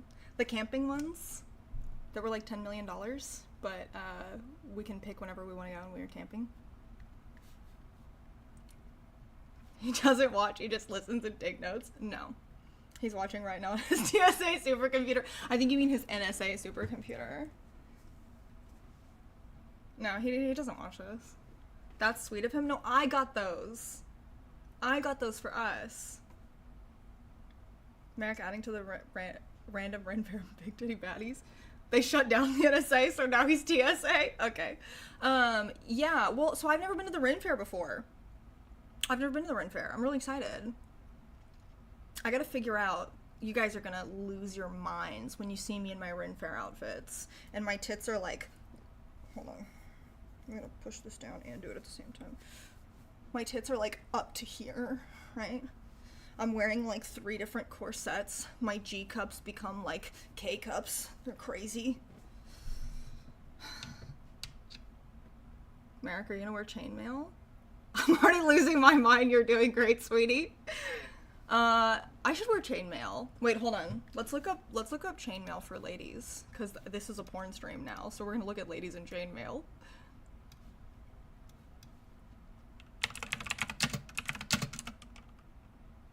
Why is it in all, why am I always typing in all caps? Okay. Damn. This is not for politics or educational purposes. This is just horny posting. We're literally just horny looking up women in chainmail. This would be way better if I could go on my Instagram or on my Twitter, because I follow chainmail girls on there. But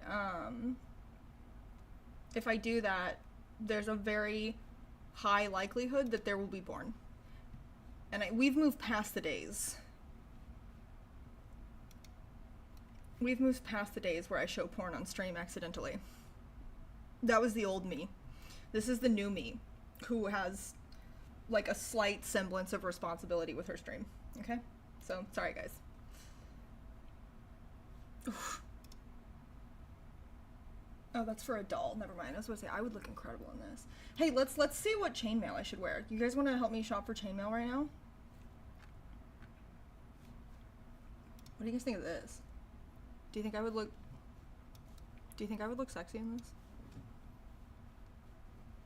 I like it because it has the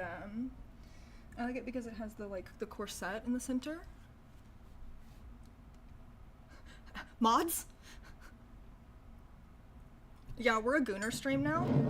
As if you guys weren't all fucking gooners anyway. Oh! Oh my god, you're right. You're so right.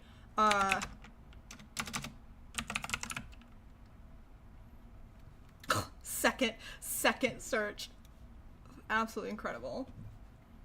Do you guys want to see this something that's so fucking sexy? Look at that.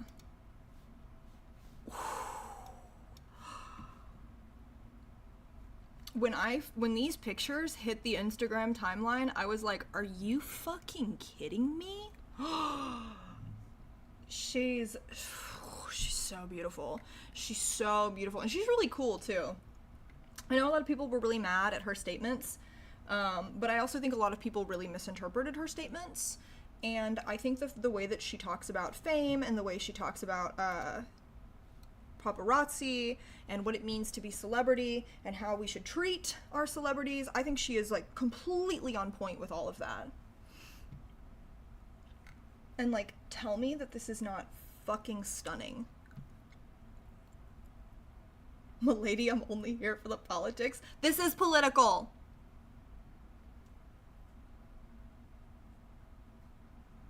I'm not even a big fan of her music, and I actually like her music. No, I do think this is political, right? Like I think that her statements on, she's made a number of political statements. That's political. I have no clue how to get fitted.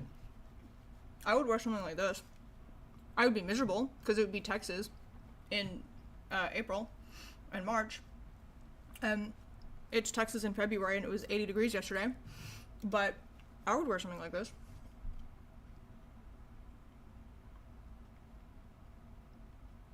Oof. This is so sexy. Look at this. I think I would look amazing in that. Hold on. Tell me this is not so sexy.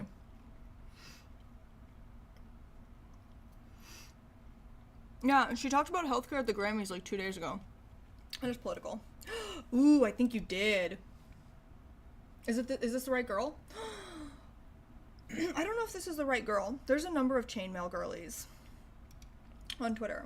Uh-oh. Are we gonna see something crazy? Ah! She's really hot. I don't know who this is, but she's really hot. Or do we just want to hold on. I'm gonna go on Twitter and I'm gonna type sexy chainmail. But I have to do it by stream. I have to do it. Hold on, let's see. We're gonna type women in chainmail on Twitter, but I have to do it while the camera's on me because Lord knows what might pop up. Yeah, I'm playing with fire.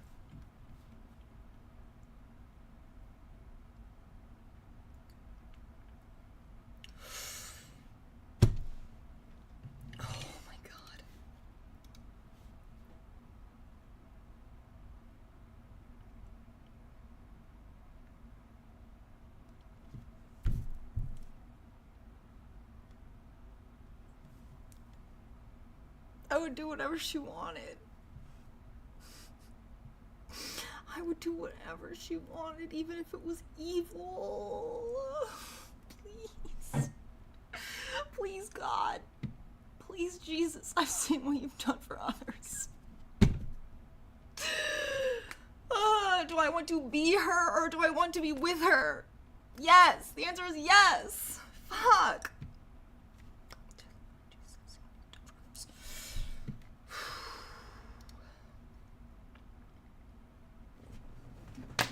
Oh my God. Pack it up. We're fucking done. I'm cooked. Are you kidding me? I like the concept of women. This is fantastic. Okay, hold on. We can make this a little bit bigger. So this is so cool because look, so she has the chainmail and she has the armor on, but she's put lace under it and over it. She's layered it. She's layered lace and chainmail. And then she has a mask. Like, this is stunning.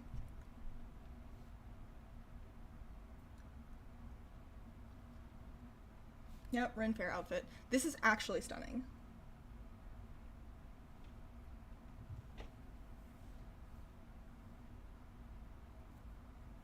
I was saying on my story earlier today that I wish I was 20% more evil because I would have a lot of money and then I could afford stuff like this.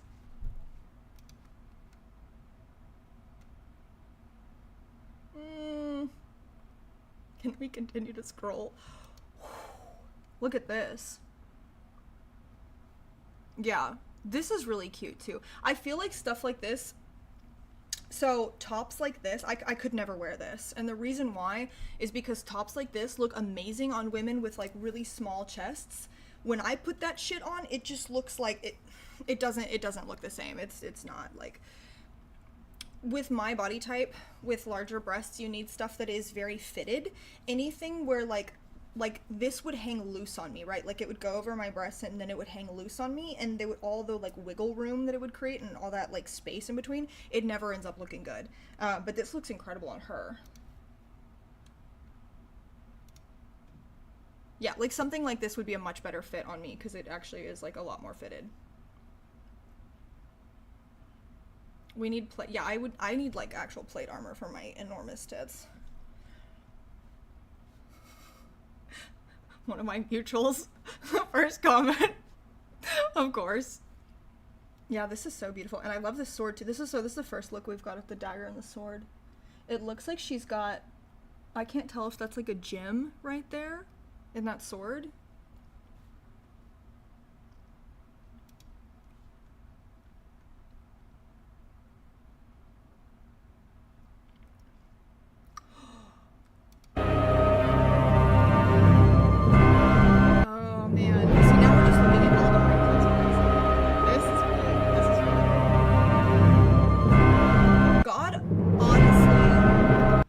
Honestly did kind of cook when he made women. That's true. That's pretty true. This would, okay, so like druid stuff like this would be good Ren Fair material too. Like the chainmail is really sexy, but also the chainmail, it would be like 10,000 million degrees and really heavy. Something like this would probably be much more practical for Texas Ren Fair. And this is so beautiful too.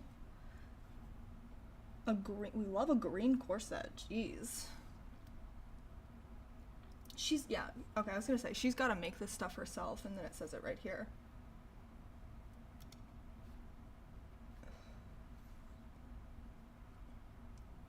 My very first armor outfit.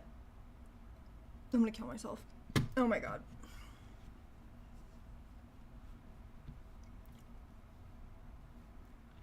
This for your first attempt at putting an outfit together, I'm just like, okay, well, I give up. I give up. Pack it up, guys. I could never make this. She's like, yeah, it's my first time, I just threw it together. Okay. Whoa, this is a real outfit too. With the red? The ears. Oh my god, it's so beautiful. This would all be really great Ren Fair. Maybe not that one, because that one looks more like an actual like BDSM sexual outfit.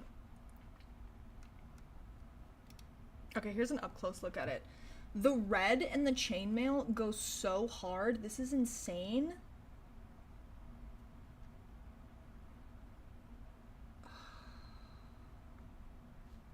Okay.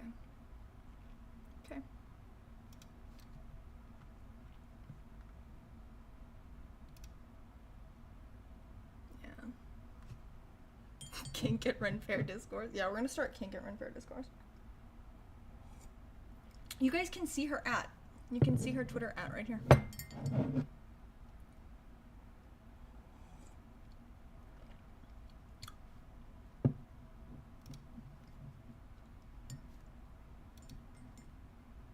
Yeah, just the straight chainmail. It's really cute too. Is this just what her walls look like in her house? I gotta get it together, man. I gotta get it the fuck together. What am I doing with my life? Stop. Stop. This is a real outfit that she put. This is a real fucking look? Oh man, what am I doing, dude? What am I fucking doing with my life? Does this so hot? Oh my god. Okay. Okay. Okay. What am I doing? You're buying chainmail so you can wear it to seduce your man at the Ren Fair. That's true. Okay, you know what? I need you guys to sub to the stream so that I can buy chainmail. Okay, I really need you guys. You know, if you have a Prime subscription, maybe it's not gonna cost you any money. Maybe just want to throw it mommy's way so that I can buy a sword and some chainmail so I can make this man fall in love with me, please. Take me out of this game. I don't want to do this anymore. Please.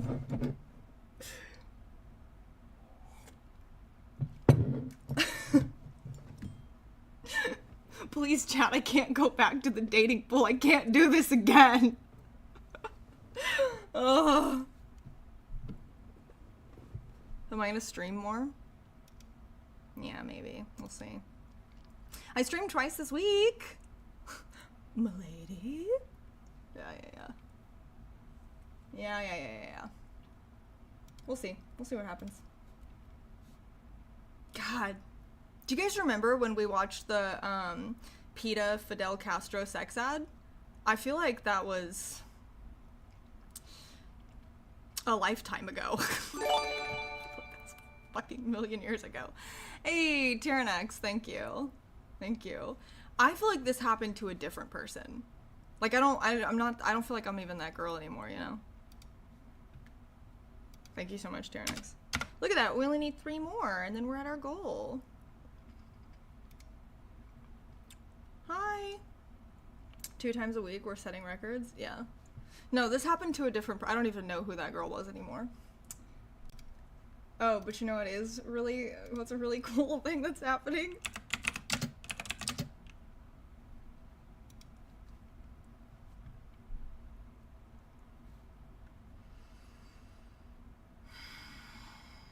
And I guess it happened. Yeah, I already know. I already fucking know. Oh, I have to be the one. No, okay. Thank God. I thought I had to be the one that archived it.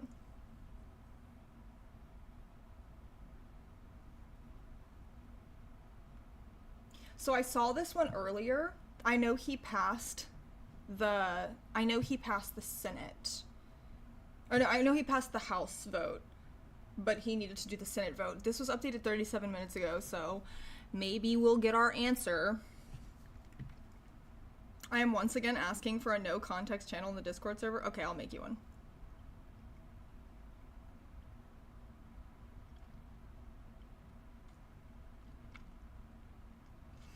He's one step closer to running the nation's health services after a Senate panel narrowly voted.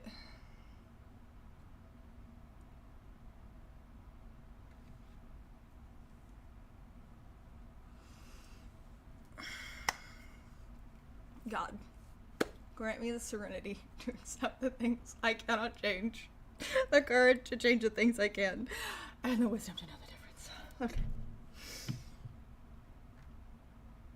He's now one step closer to running the nation's health agencies after a Senate panel voted narrowly Tuesday to advance the nomination to serve as Secretary of the Department of Health and Human Services.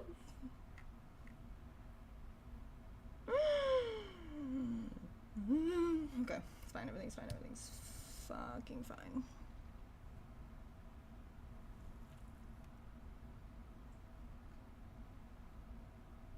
Senate Finance Panel voted Tuesday morning, fell along party lines, 14 yeses from Republicans, 13 Democrats saying no. Wait, really? So the one holdout that we, yeah, I don't know if he has the votes from the Senate yet. This is just like a Senate panel.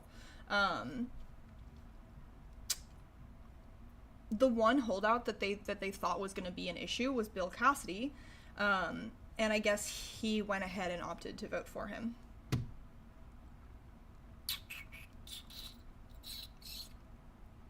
Yeah, he's trying to say that he's not anti-vax, but we know that that's absolutely not true. Bill Cassidy literally has an MD. Yeah, I know. Like, you were gonna be our one holdout, Bill. Like, I really actually thought that he might, just based on some of Cassidy's public comments, I thought that, you know, he might end up doing something good.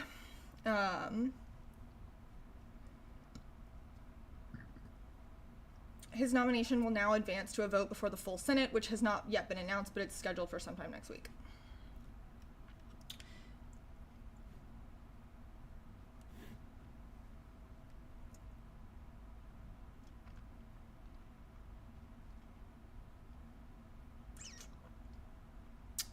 He can only afford 3 GOP defections. Yeah, so this one is pretty interesting. So McConnell has kind of showed that he is not necessarily going to be a Trump ally this time around. So we're looking at Lisa Murkowski and Susan Collins, which, I mean, that's not surprising in any way. They don't necessarily always vote along with the party. They sometimes break party lines.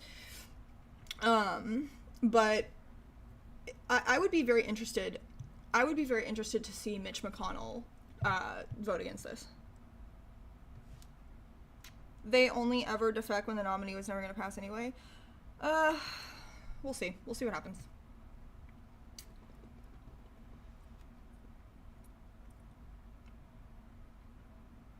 Are there any old guard principled Republicans left outside of, like, maybe Rand Paul? No.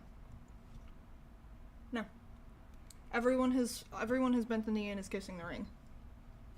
Except maybe McConnell. That he might, but I think if it comes out that Murkowski and Collins are gonna vote for him, I think McConnell might as well. I'm gonna be really honest with you guys. RFK Jr. is going to be the secretary. He's going. It's going to happen, right? This is something that you guys just need to, like. I don't really. It's not really up for. It's not really in question. Nothing ever happens, etc., etc., etc.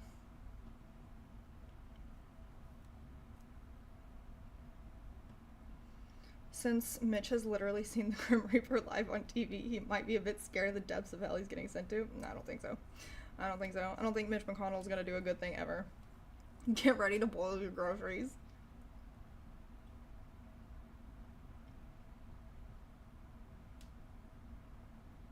So Trump DOE thing is just shutting down the federal part of it, right? Schools, it will not close. Instead, the power will just be handed to states. Do I have that right?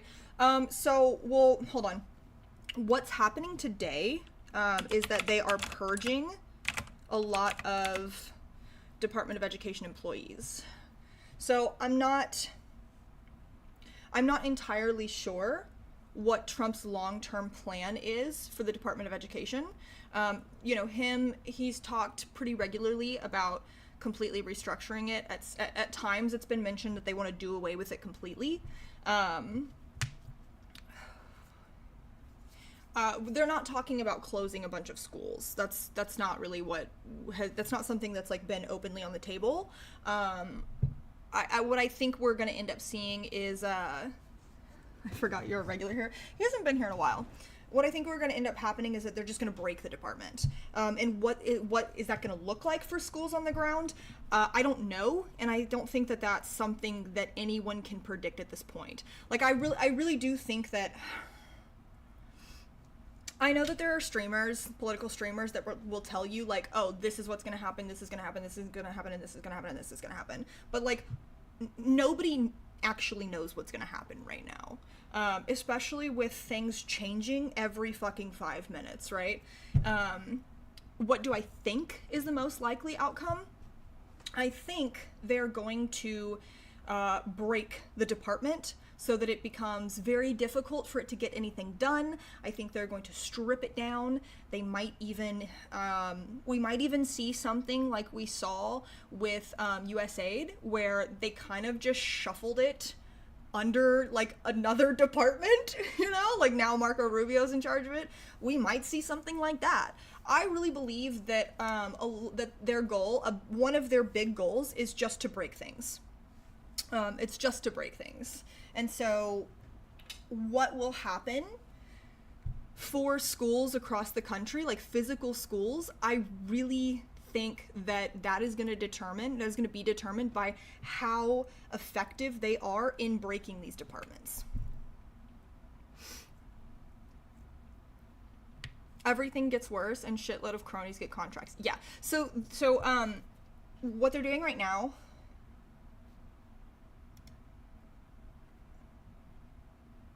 some streamers are saying Elon did a coup on Trump. Like, I do not get all the conspiracy stuff. I think that I can understand the coup argument, and the reason why I can understand the coup argument is because I don't think that Elon did a coup on Trump. I think that they are in cahoots, right? And so I don't think we need to do this conspiracy of like, oh, Elon is doing this behind Trump's back. Like, no, I don't think so. I think it's pretty clear that they are working together. But when we see things like Elon Musk gaining access to treasury payment files, and when we see things like Elon Musk and his task force of Doge members getting access to USAID, being able to shut down USAID, being able to dismiss the top security officers of USAID, and doing things like getting an attorney general to write a letter saying that they're going to prosecute reporters that report on who are the members of Doge, and Elon Musk today being made a special government employee. Like, I don't think saying that this is a coup is unreasonable. I do think it would be unreasonable to say that, like, Elon Musk couped Trump. Like, I think it's very, very, very clear that they are in this together. They're not cooing each other or it going one way or the other. They're cooing the American government. And I think that that is fairly obvious when Elon Musk is not who was elected, but Elon Musk has power that is not legal and does not make sense and is pretty all-encompassing at this point. So let's take a look at the designation he was given today.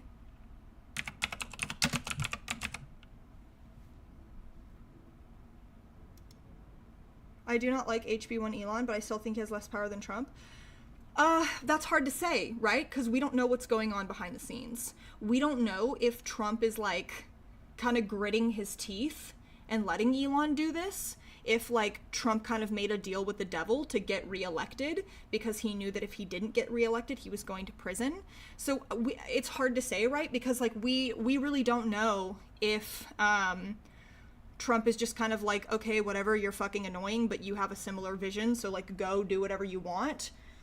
Or if Elon Musk is kind of like, hey, you know, this is how I want to do things. And Trump is kind of like, okay, if I say no to this motherfucker, like, he's the reason, you know what I mean? Like, so it's really, I mean, we don't know. Without having actual, legitimate, verifiable details about the nature of their relationship at this point, I think that that's really hard to say.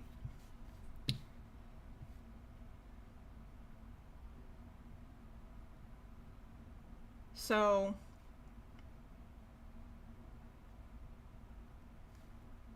this is interesting. They're dating. Yeah, it's just a picture of the two, like a drawn picture. They're kissing. Yeah. Oh, so remember guys, he's also a defense contractor. Elon Musk's recent designation as a special government employee only adds to the potential for conflicts of interest in the Trump administration. From the outside looking in, my educated guess is Trump is by far the man in charge. Like, they had reports that Trump denied Elon an office in the West Wing and he really wanted it. Oh, hold on though, because so I do remember hearing that his office had been, that he had been denied an office, but Um, yeah, I do think he did end up getting his office.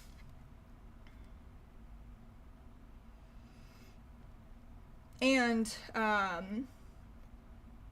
mean, just the fact that, like, so that was a little bit ago, right, that we were hearing these reports. Not that long ago, because it's only been 2 weeks, but it was a little bit ago that we were hearing these reports about the office situation. But, like, I mean, yesterday, they made him a special government employee. So it's like, does it really matter that he got denied his office when now he probably gets whatever the fuck he wants? You know what I mean? No, don't get me wrong. I believe that Trump probably thinks Elon is the most annoying fucking person in the world, because Elon is the most annoying fucking person in the world, right? Like, I don't think by any means that Trump and Elon are like buddy buddy, like, but I do have to wonder if Trump trying to stop him from doing stuff is sort of impotent, ineffectual, futile. And Trump doing that is him trying to flex like he's always flexed throughout his life. I wonder how much we're going to see of this sort of like social grinding as Trump tries to deal with what I think is his new position. I firmly believe that in his first administration, Trump was much more at the wheel. I think that now he is significantly less powerful than he was his first time around. I mean, think about it. I think so much of him running again was trying to stay out of prison. No. And I mean, we saw all those billionaire oligarchs seated behind him at the inauguration, getting better seats than Congress people. I think that billionaires have a lot more power this time around.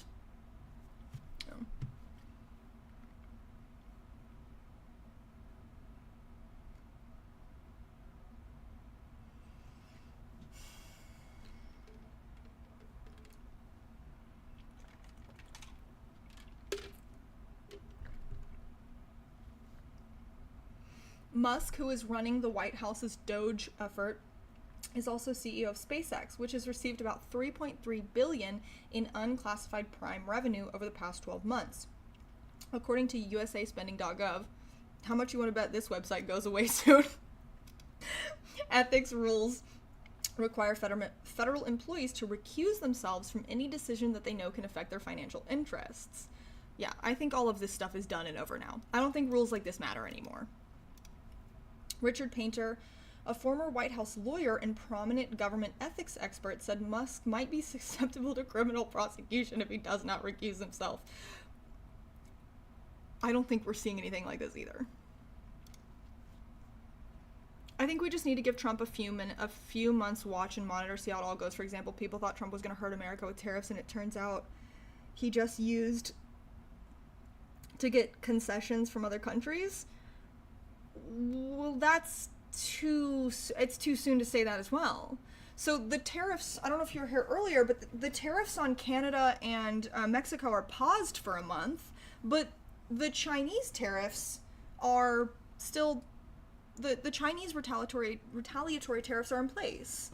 And I think that, like, getting 10,000 troops sent to the border from Mexico and getting Trudeau appointing a fentanyl czar, like, I don't really think that those are big concessions that are worth us doing sort of like really risky, unhinged, overblown measures like these tariffs. And for all we know, in a month, these tariffs start up. Like, legitimately start up. I do think you're right in the sense that at this point, because things are happening so quickly, and because things are changing so much, all we can really do is sit and watch, yeah. I think trying to make predictions right now is not wise.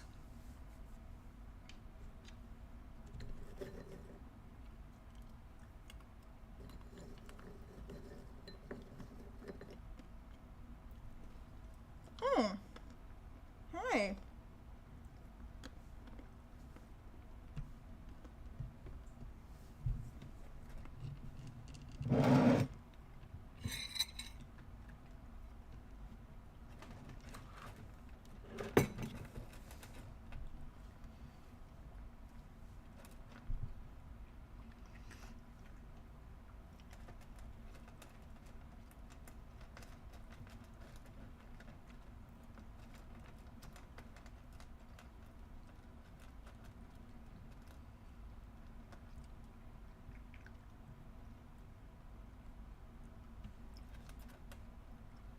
Yes, he is.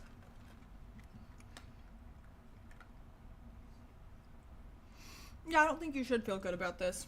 But I also don't think you should do more. I don't know. I've not been having a great time with this either, you know? But, hi. I think the thing is, like, everything is so chaotic, and a lot of these people are genuinely really incompetent, that I think that we have this hope right now, and I think it's not unreasonable to hope right now, that that sort of indecisiveness and incompetency will, in the end, become a series of impediments for this administration.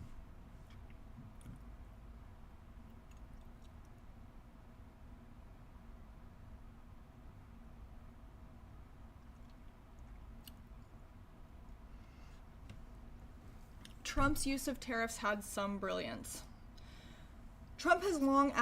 Mexico has long acted like it could not control the cartels. Then, when Trump enacted tariffs, they relent, and less than a week later have committed to using the Mexican military to wipe out the cartels.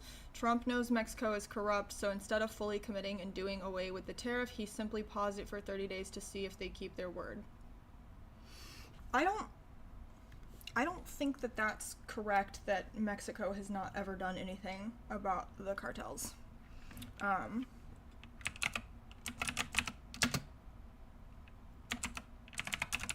I also don't know that Mexico has committed to wiping out the cartels right now.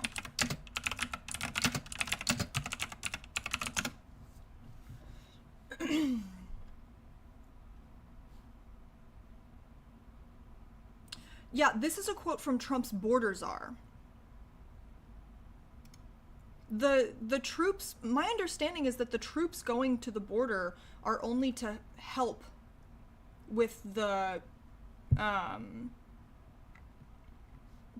our troops that are there at the border, and with Border Patrol. Yeah, the thousands of troops. Wait, no, hold on. This is talking about, I can ask the guy that I'm seeing, though, because he'll know the answer to this. No, this is not going to be, no, this is not the article I want.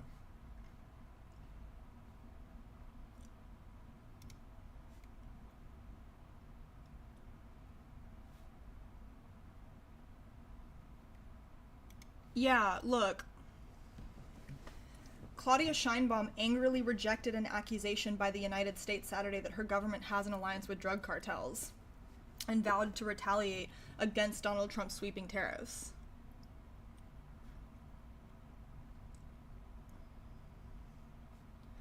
Trump announced Monday he is pausing U.S. tariffs targeting Mexico for a month. Mexico will reinforce the northern border with 10,000 members of the National Guard immediately to stop drug trafficking from Mexico to the United States. My understanding is that that's it. That's all that they've pledged to do. They haven't pledged to, like, eliminate the cartels.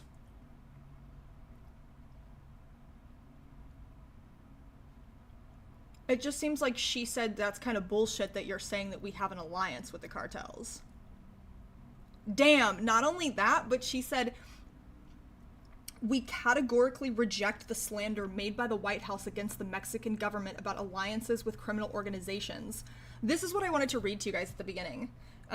If there is such an alliance anywhere, it is in the U.S. gun shops that sell high-powered weapons to these criminal groups. Damn, Claudia, get his ass. Get his ass. I will happily become a Mexican citizen. Go off, Claudia. If the United States government and its agencies wanted to address the serious consumption of fentanyl in their country, they can combat the sale of narcotics on the streets of their main cities, which they don't do, and the money laundering generated by this illegal activity that has done so much harm to their population. Sheinbaum really said, I'm going in dry, no lube. This is crazy. Although U.S. politicians and analysts have previously alleged Mexican government collaboration with cartels, it is the first time that a formal accusation has been made, retired Mexican diplomat Agustin Gutierrez Canat said. Trump uses this rhetoric to pressure, but it should never be taken lightly.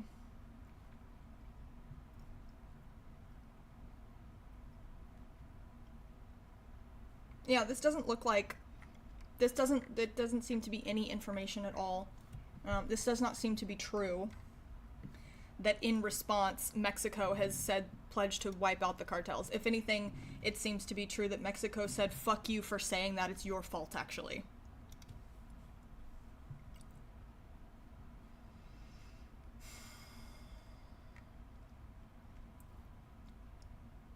Didn't she go after overpriced education and housing in Mexico as like a first thing? Yeah, she's a leftist. Yeah.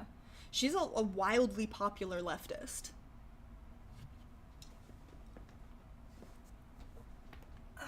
I voted for Trump, so I want him to do good. I'm gonna at least give him a chance. I mean, yeah, I get that. If you voted for Trump, of course that's what you want. But I'm just telling you that, like, what you're saying right now is not accurate.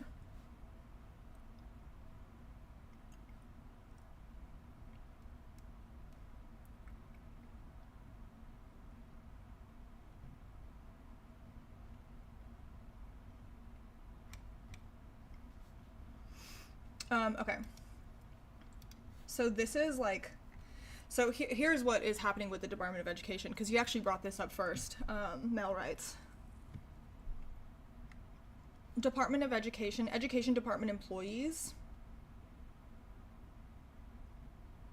placed on paid leave as part of Trump's administration. Education Department employees placed on paid leave as part of Trump administration's DEI purge. Dozens of employees at the Education Department were placed on paid leave, administrative leave Friday, as part of the Trump administration's larger effort to rid the federal workforce of employees associated with diversity, equity, inclusion, and accessibility efforts.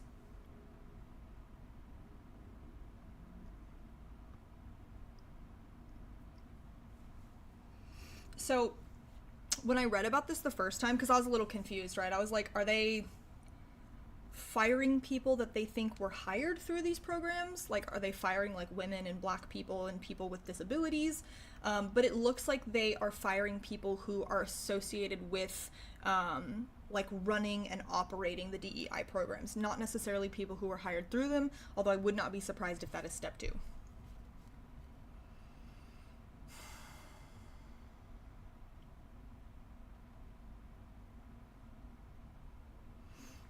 So this is also, they're just blasting. This is also part of Schedule F. And I think most of you will know what Schedule F is, but we'll do a little refresher.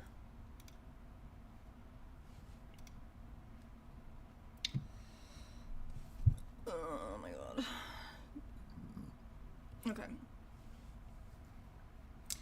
President Sheinbaum, my people are in need of your liberation. Wow.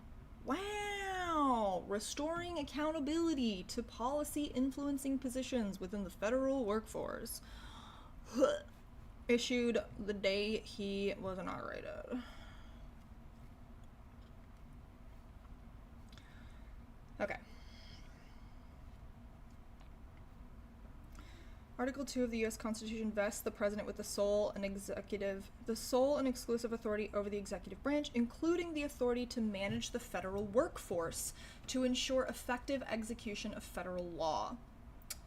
A critical aspect of this executive function is the responsibility to maintain professionalism and accountability within the civil service. Accountability is essential for all federal employees, but it is especially important for those who are in policy influencing positions.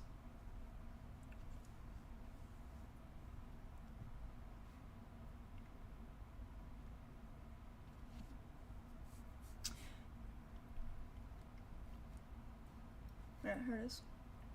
Replace the letter F throughout when used to designate an accepted service schedule with the words policy career. So basically what this means is this is related to the buyouts that we've been seeing as well, right? Federal employee buyout. What they want to do, why am I caps locking again? I'm always caps locking.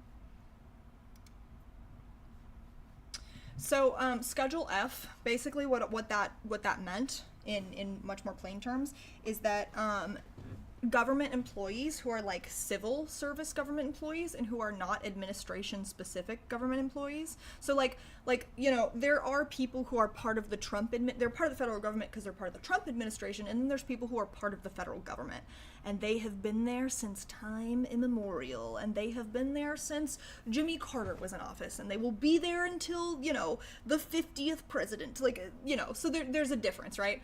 So Schedule F, the point of Schedule F is that they want to purge civil service government employees who are not loyal to Trump, and they want to replace them with Trump loyalists. So that's why we're seeing this federal worker buyout, and that's why we're seeing them purging DEI offices, because they already know, they've already determined that anyone who works in any sort of DEI program is not going to be a Trump loyalist. So this is part of Schedule F, and God, he looks so crazy.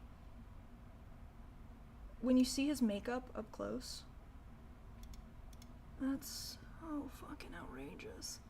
Anyway, so this buyout for federal employees, I think it's like they've offered them money through September. So if you want to quit now, they've offered you money and payments, paychecks, through September. So what this does is that, yeah, look at that. That's fucking insane. Anyway, so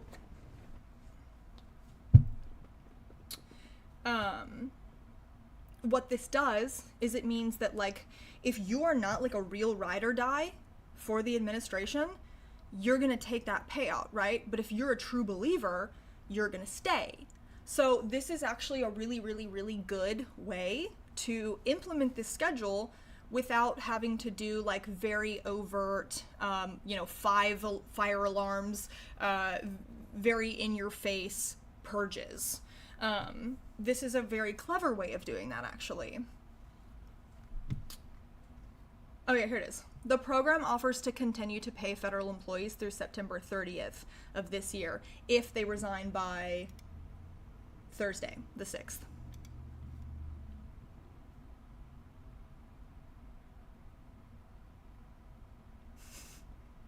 Look at this. So this is an update to the story.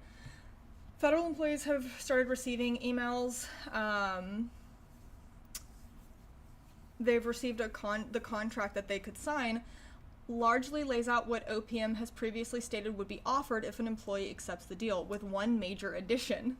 The contract states that by signing, the employee forever waives the right to take legal action against the agency regarding their employment or the deferred resignation offer. The agreement states that the employee, in accepting the deferred resignation offer, waives their right to future claims by themselves or their union.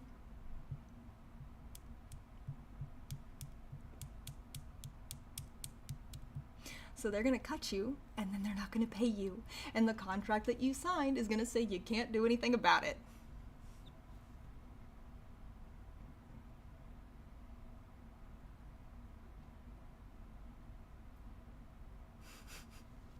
Many federal employees have expressed concerns over the uncertainty of exactly who is eligible for the offer and whether there really will be severance payments, which could be delayed by litigation.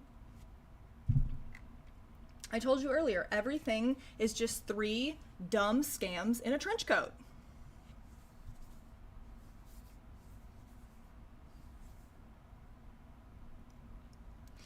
But if that's the case, then maybe buy it and set up the DEI programs to have his people in. Even if Trump is doing buyouts, I think the Dems will just do the same thing. It always evens out. Okay, there's a lot going on there. DEI means diversity, equity, inclusion. So Trump and his administration are fundamentally against diversity, equity, inclusion. So all the people that they're going to hire are going to be mostly white, straight, cis men, right? Maybe some women. Maybe I've already started seeing Republican women being upset because they're getting fired because they thought that overturning DEI was just going to be about race. It's not. So like Trump's own DEI program and then having his people in, these things cannot exist together. They are mutually exclusive, right? Because they don't want diversity. They don't want equity or inclusion because they say that that is bad and that that lowers standards. And that the way things were before, there was no problem before, right? That black people, disabled people, trans people, women were not kept out of these positions due to bigoted social preferences that have carried over through the decades, right? They say none of that has ever existed. Everything was super fair, totally fair before. So trying to make sure that qualified black, trans, disabled, and women are hired is bad, actually, because it's woke and it's a lowering of standards, right? So what they do is that they pretend that black, brown, trans, gay women, that those people who were hired, they pretend that all of them are not actually up to the same standards as white men. This is not true, of course, but this is what they're saying. This is not what DEI programs do. So these things can't, like, what you're saying just, it doesn't make sense. These things don't go together. Even if Trump is doing bots, I think the Dems will just do the same. They can't. This is a power that Trump has appointed himself through an executive order. Dems can't, they don't have the legal authority to do that. Dems also don't have control of the House or the Senate right now. They don't have, and you know, we're being ruled by a lot of Trump judges at the moment too. So that's also not really how that works. That's not like an option.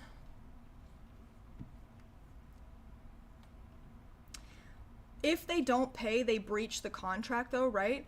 I mean, sure, but if they're in charge, I mean, they also just purged half the FBI, and an attorney general, Elon Musk, hold on, let's look at Elon. Elon Musk just retweeted someone who works at, like, think like the National Attorney General's office, saying that they were gonna go, after reporters who, and prosecute reporters who mentioned what employees are in Doge.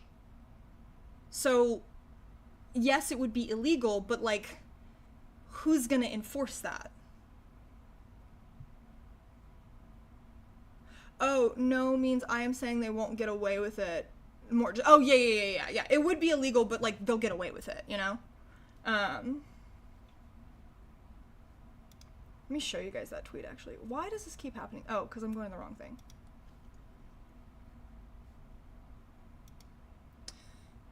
Dangerous, dangerous. Here we go.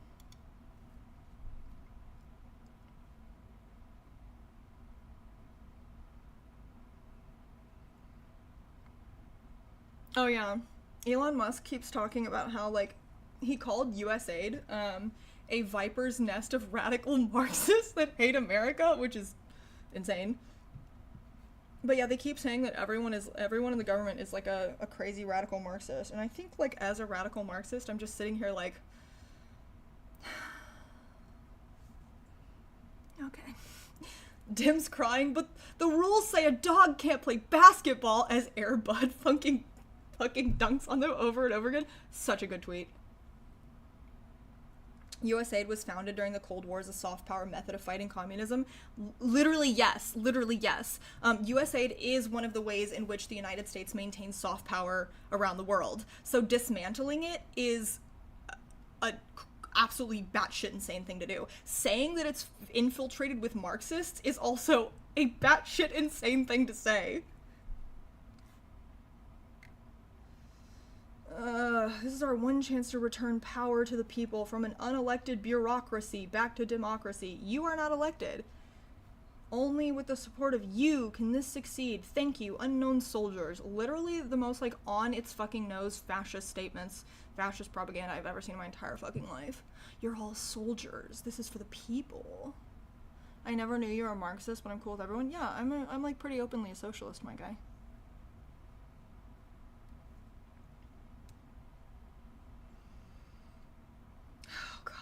Fucking thing. Yeah, so here's a new bit of insane information. Very productive meeting with Salvadorian president. His commitment to accept and incarcerate criminals from any country. including from violent gangs like MS-13 and Tren de Aragua, will make America safer. In an extraordinary gesture never before extended by any country, President Bukele offered to house in his jails dangerous American criminals, including U.S. citizens and legal residents.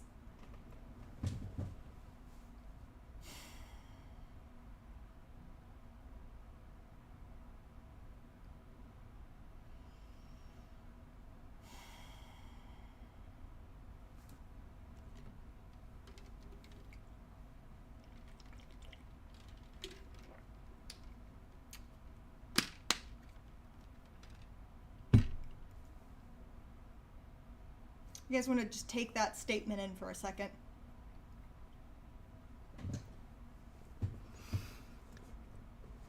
We're going to be sending U.S. citizens and legal residents to prisons in El Salvador.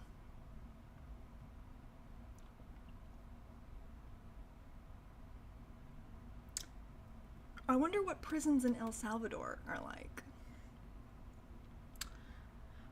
I wonder what's going to happen when they talk about how normal, regular libs and conservative FBI officials.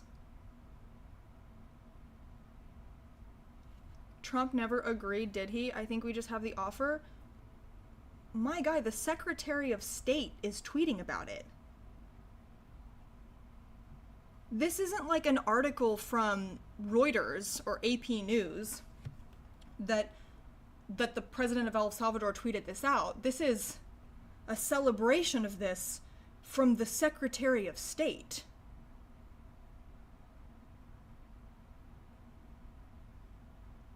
This is happening. This is happening. So when we have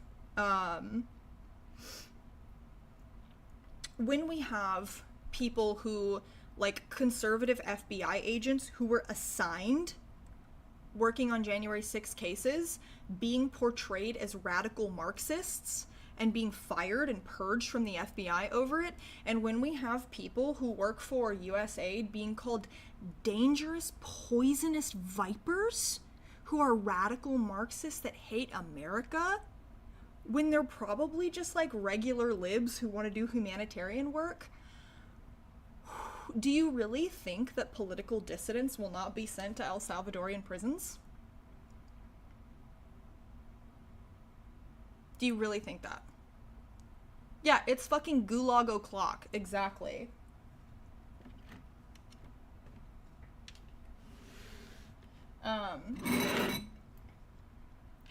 If they think that those people are dangerous, hateful vipers and radical Marxists, what do you think they think?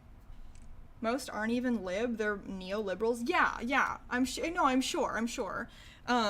What do you think they think about people like me and the people in this community?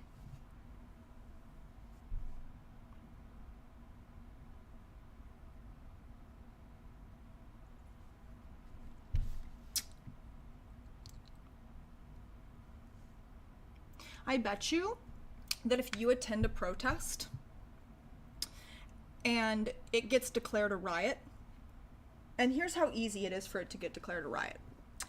I attended protests in Louisville, and after the protests were done, we were doing a sit-in. We were doing a sit-in at a park, and there was a curfew. So at 9 o'clock, everybody had to leave. Well, we weren't doing that. What we were doing is we were going to a nearby church. So we were getting there by 9, and then we were staying there. And then the next day, we would go back to the park, right? So what happened at the church one night was these kids burned a 2x4 in the street, and the FBI declared it a riot.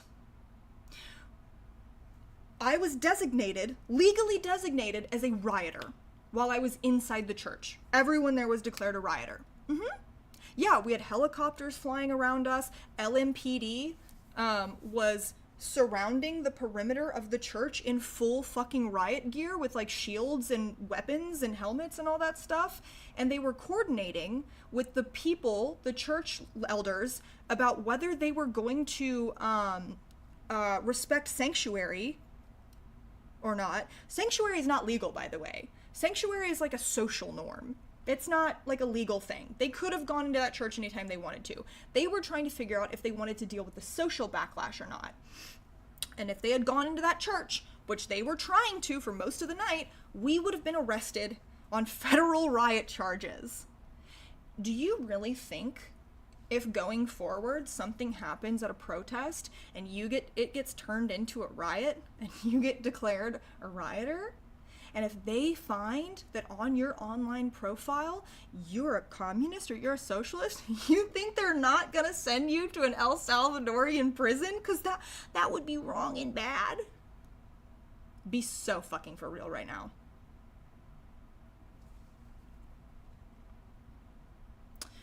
I know somebody who was at Kenosha and who was taken to like a weird private off-the-grid prison in the United States by by FBI agents.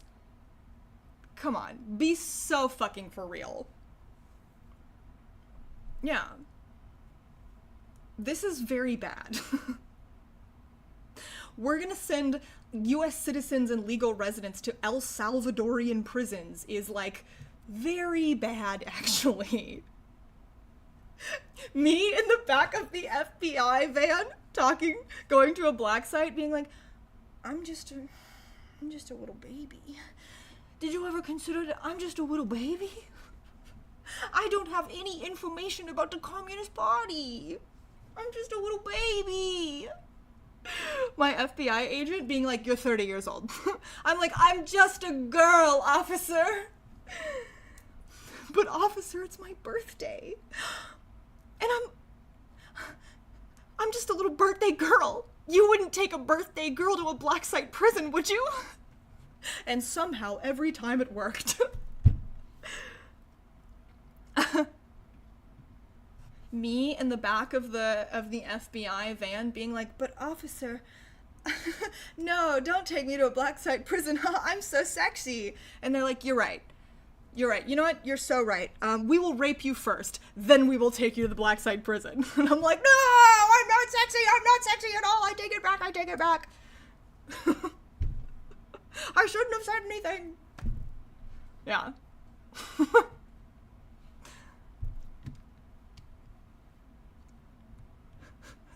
But officer, it's my birthday. I'm a libertarian. A huge part of Trump's base would turn on him if he started to arrest peaceful citizens. You're not gonna be told they're peaceful citizens. You're gonna be told they're horrible, evil criminals. And you're gonna believe it. Because it's gonna be their word against his. But it's not gonna be their word because you're not gonna hear anything from these people. If I had been arrested in that church, I would have been labeled, it would have showed up in the news that I was arrested for federal riot charges and that fires had been started. And you would have been, and if you had read it and some streamer had been talking about it, you would have been in there talking about she was a violent criminal. Because they're not going to say in the news article that I was there to learn, I was shadowing another medic, trying to learn medical techniques, and that I was just hanging out in the church. They're not going to write that in the article. You would never have that information. You would just be sitting there going, she was a violent thug and a viper Marxist that hates America. Like, come on, dog. No. You're not going to turn on him because you're not going to hear that he's arresting peaceful citizens. That's not how this works. All the stuff that has come out in the news about the fucked up stuff that Trump is doing, you probably don't believe it, you haven't read about it, or you think it's fake news. So if you heard about this, you would just say it was fake news. Peaceful citizens arrested in my US of A? When we were there at that church, that same night that they were figuring out whether they wanted to storm the church, here's the church, right? Here's the church. There's a street right here. There was an apartment building on the other side of the street. everyone from that apartment building came down and came outside and was like gathered around to watch and see what was going on, because obviously this is a very weird, chaotic situation. A resident from that building, I watched this happen. I filmed some of it at the time. He got too close to the yellow tape that they had put up. They arrested him. He was just a fucking resident from the building that wasn't paying attention and got too close. They arrested him. They fucking put him in handcuffs behind his back. They put a spit hood on him. They tackled him to the ground, and as he was freaking out because he didn't understand why this was happening to him, because he didn't break any laws, he didn't do anything wrong, they put a fucking spit hood over his head. And you know what they did? They threw him in the back of one of those police vans, and for about 15 to 20 minutes while we were still out there after that, you could hear him screaming and kicking from the back of that van. And guess what? He probably got slapped with resisting arrest charges. Maybe he got in trouble because the area was considered a fucking riot. I was there. I know he did nothing wrong. I know he accidentally got too close to some yellow tape. You know how they would have written it up? That he was threatening police. That he was being a threatening presence to police. Police felt threatened by his behavior. And that he resisted arrest and he was violent in the back of the car. And you know what you would do? You would eat that shit up like candy if you read it. You said yourself earlier, you voted for Trump. You want to believe that he's going to do good things. You want to give him the benefit of the doubt. When this stuff starts happening, you'll write it off. Yeah, interfering with police work. Yeah, violent. Violent and interfering with police work. He was confused and scared. We all were. Yeah. The Stop Cop City Atlanta people were hit with RICO charges. The police murdered one of those protesters. And initially, the news reports came out, said that he had a gun on him and that he was a threat. Came out later, he didn't. They fucking lied. They murdered this kid. Probably because they misjudged a situation. They probably didn't just murder him for fun because they were bored. They probably misjudged the situation, but they murdered this guy. I didn't see any Trump. I saw Trump supporters cheering that on.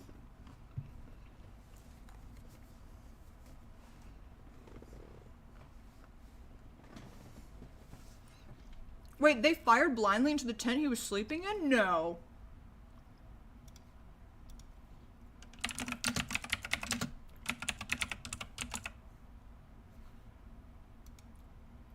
Shot 57 times?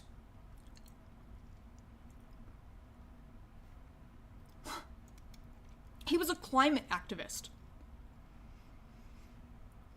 Climate activist killed in Cop City protests, sustained 57 gunshot wounds, official autopsy says. But questions about gunpowder residue remain.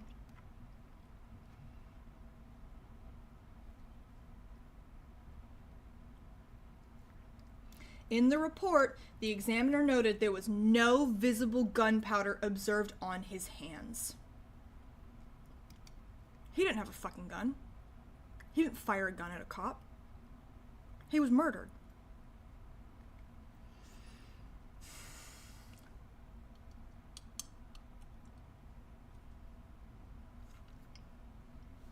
Yeah. How the fuck do you get shot 57 times and it still be an accident? Yeah, exactly. They killed this guy. You barely even heard about it.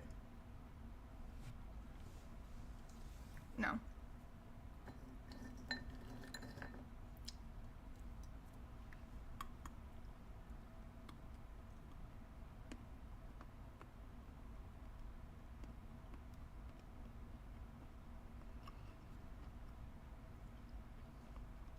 Look at all these blue checks being like, even blue checks being like, what the fuck?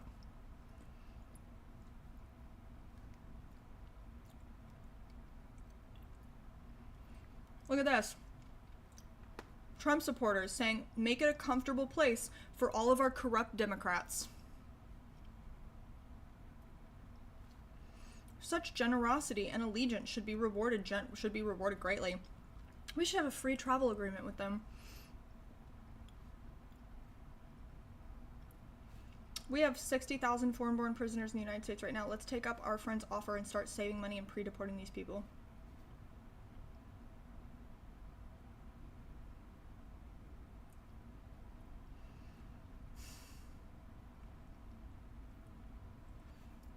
am very impressed with him.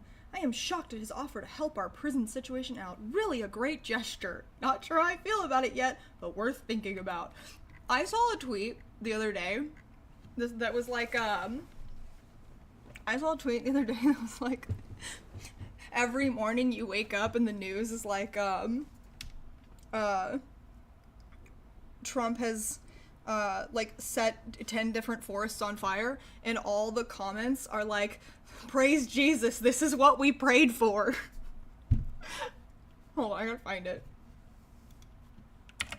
That's not what it said that they were doing, but, it was something horrible, and it's like, this is what we prayed for.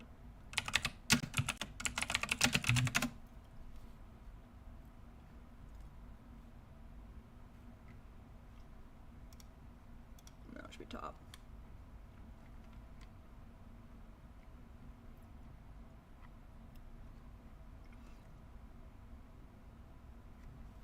Oh, here's someone referencing it.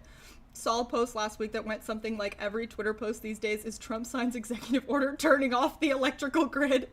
And all the replies are, thank you, Jesus, this is what we prayed for. Oh, fuck. Okay.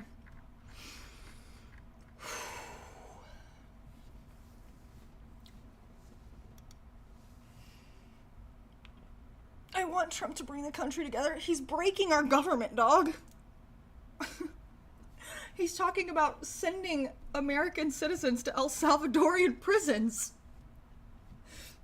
He's ignoring the bird flu.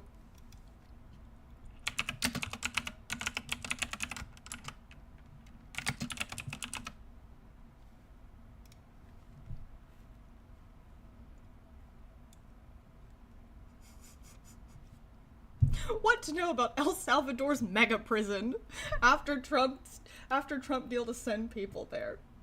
Fuck. This is a real headline.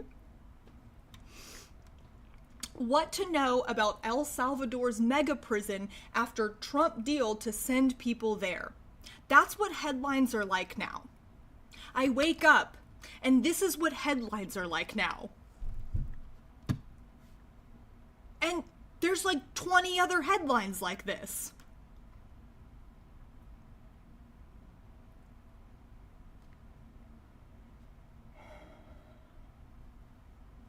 Oh, here you go, Male Rights. The Trump administration and the president of El Salvador said Monday that they'd struck a deal allowing the U.S. to ship both detained migrants and imprisoned citizens to the tiny Central American nation, which has suspended some basic rights as it battles powerful street gangs. The U.S. government cannot deport American citizens. And Secretary of State Marco Rubio said Tuesday that there are obviously legalities involved. Not that this fucking matters anymore. Yeah, top 10 things you won't believe about El Salvadorian prisons. Wait, no, this is so funny. Top 4 things to know about a prison you won't believe, number 4. Fucking stop. That's so good.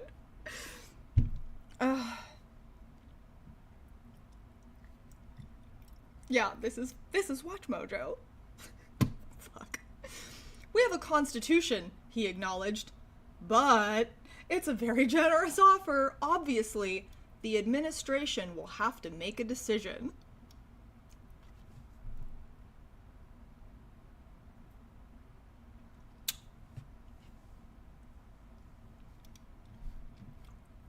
I don't know if I'm saying this name right. Bukele has made El Salvador's stark, harsh prisons a trademark of his aggressive fight against crime. Since March 2022, more than 84,000 people have been arrested, many with little to no due process. Even before the campaign against gangs, El Salvador's prisons were notoriously violent and overcrowded. But the crown jewel of Bukele's fight is the Terrorism Confinement Center, or the CCOT, that he opened in 2023. How is this real? How is this shit real? Bukele? Okay. Bukele. This feels like something you'd get in SimCity, where it's like the neighboring city of Fascistan has offered to take your prisoners. Fuck. I'm laughing about this, guys, but the reason why I'm laughing is because 2 streams ago, I was not laughing about this, and I was like, not having a good time, and then I had a panic attack later that night, so like, no, I had a panic attack last night, sorry, so like, we're approaching this with a different attitude today, so that mommy doesn't lose her shit. In slickly produced videos, prisoners in boxer shorts are marched into prison yards and made to sit nearly atop each other. They are packed into cells without enough bunks for everyone. Oh my god, dog. When they're spending more money on the prison promo videos than they are the prisons.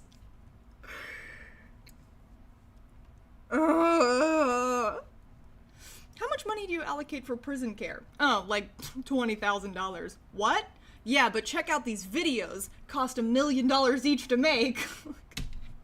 Ah! Obviously, those would not be the real numbers. Please don't fucking come at me and be like, Merrick, prison maintenance update is obviously much more than that. It's tens of millions. Don't fucking talk to me. At the time, Bukele tweeted, El Salvador has managed to go from being the world's most dangerous country to the safest country in the Americas. How did we do it? Wait, hold on. We gotta read this properly. El Salvador has managed to go from being the world's most dangerous country to the safest country in the Americas. How did we do it?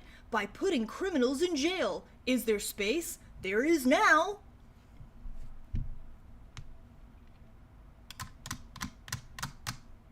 How did we do it?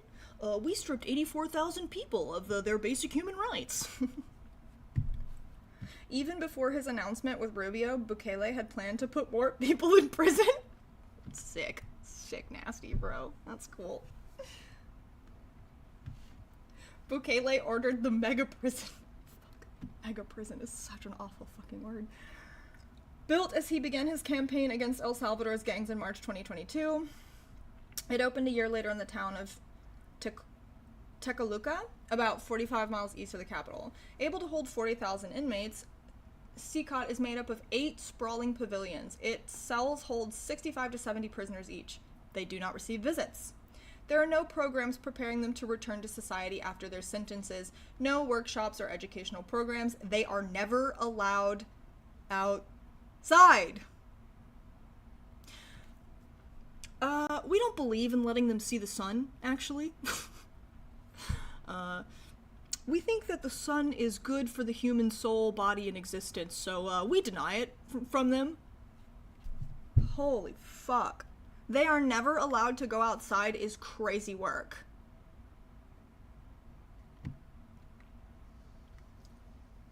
Get the fuck out of my face. It's the rhetorical equivalent of bashing action figures together. Just got here from Re-Education's old interview with you. Whoa, damn. What was that, like 4 years ago? Never heard of you before 45 minutes ago, but I really admire your work so far. Oh, thank you so much. That's really cool. Thank you. I really like that. I love that. Vitamin D's nuts! No! What is this, vital for human development and happiness and health? Why don't you vitamin D's nuts? Oh, got him! Fuck, this is so scary. This is so fucking scary. Oh my god. Hi. My son, everything is so scary all the time. That's why whenever an inmate firefighter says it feels good being outside, it's so sad to hear. Yeah, I didn't, there was only so much I could watch about the inmate firefighters before I was just like, I will have to go on another grippy sock vacation if I learn too much about this, because it's so fucking sad. Hi. You don't know about any of this, though. You're never sad. You don't know anything. You don't even know how to read. Okay. Please don't step on the power button. If my stream just suddenly dies, it's because Aaron stepped on the power button. on the computer. Oh, it's the pretty one. Yes, he's the very pretty one. Ernan. E-R-N-A-N. Ernan. Hi, been ages since I've seen you on. Oh, hey, yeah, it's because I don't stream. Not a streamer anymore. They're about to have scurvy in prison. It's about to go crazy in there. Stop. No, I don't even want to, that's crazy. Because you might be right. That's fucking nuts.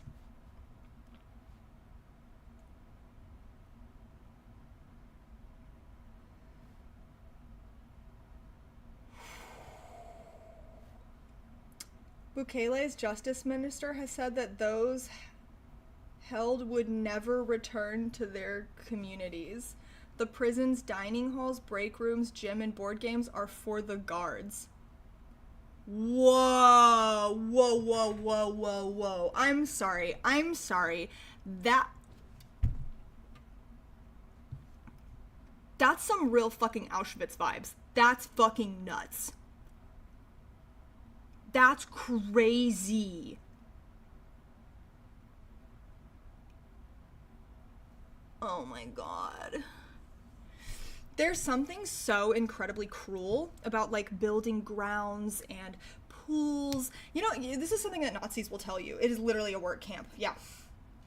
Yeah, except that the work doesn't actually, like, benefit you or help you. Oh, come on. I was joking when I did the version of the headline that was like, what to know about the new crematoria at Auschwitz. Yeah. So, you might hear this argument from time to time. You might hear this, that prisoners, the Jewish prisoners and all the other prisoners at Auschwitz, that they had access to pools, and that there was, a symphony, and that there were grounds where you could play, like, I don't know, cricket or whatever. That's the wrong country. You know what I mean? But, like, they would say stuff like that, and they would be like, how could it have been a death camp? How could it have been this terrible work camp and death camp if they had all this stuff there? And it's like, that stuff was for the guards.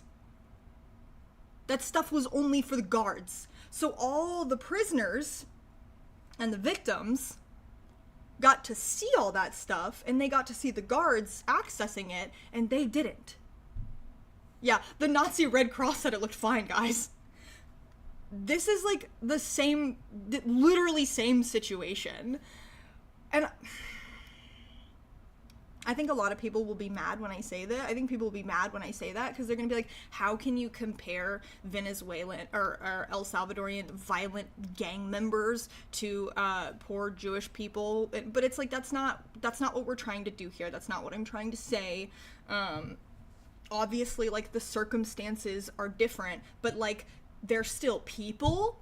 And we read earlier that 84,000 people who've been rounded up and put in prison, almost none of them had, like, even a basic trial. Yeah, little to no due process. How much do you want to bet a significant number of those people don't really belong anywhere near a place like this, much less a regular prison? Honestly, prison abolitionists here, they're human rights violation factories. Yeah, so here's the deal. Even if you are a violent Salvadorian gang member, it's still not okay. Like, it's still not okay. Holy fuck. Like, someone is bad, they're a criminal, they're violent, they're doing all this bad stuff. Sending them to a place like this only makes them worse. Yeah, they're not trying to rehabilitate these people at all. They're just trying to punish them and throw them in a hole away forever, and like, lock them in a hole and throw away the key. This is fucking barbaric. This is barbarism.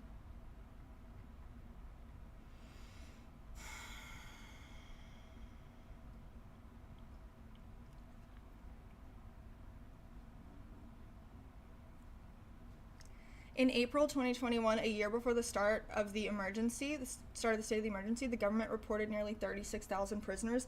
The government doesn't regularly update the figure. But the human rights organization Cristosal reported that in March 2024, El Salvador, population 6.36 million, held 110,000 people, including those sentenced to prison and those still awaiting trial.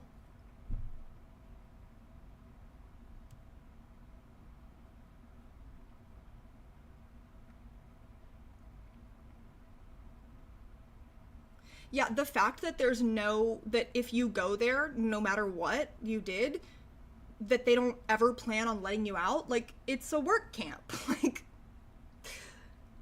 the precursor to concentration camps and death camps were work camps here, where they worked you to death instead of executing you. This is literally one of those, like, that's what it is. Shuffle Shark, are you German?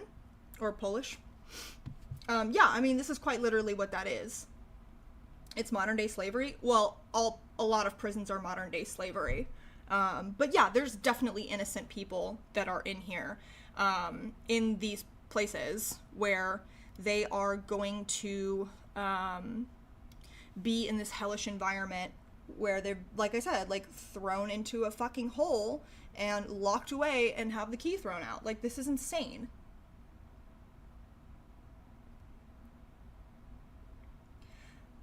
It's modern, yeah, it is modern day slavery. I am German, upsettingly German. My grandmother on my father's side was in the League of German Girls. Oh, wow. Let's also mention the fact that the concentration camps in Nazi Germany were originally intended to be holding centers for people awaiting deportation. Yeah, that's also true. Work camps are still concentration camps if they target a set of minorities. Auschwitz, etc. were concentration camps that were also death camps. Yeah, no, you're completely correct.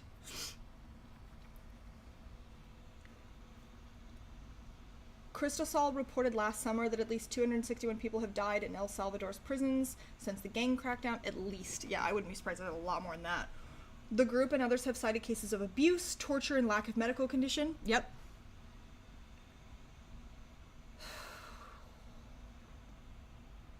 Man. America is not becoming Nazi. I will never believe that, and I believe in my country too much to accept that. Well, you sound like a very good German.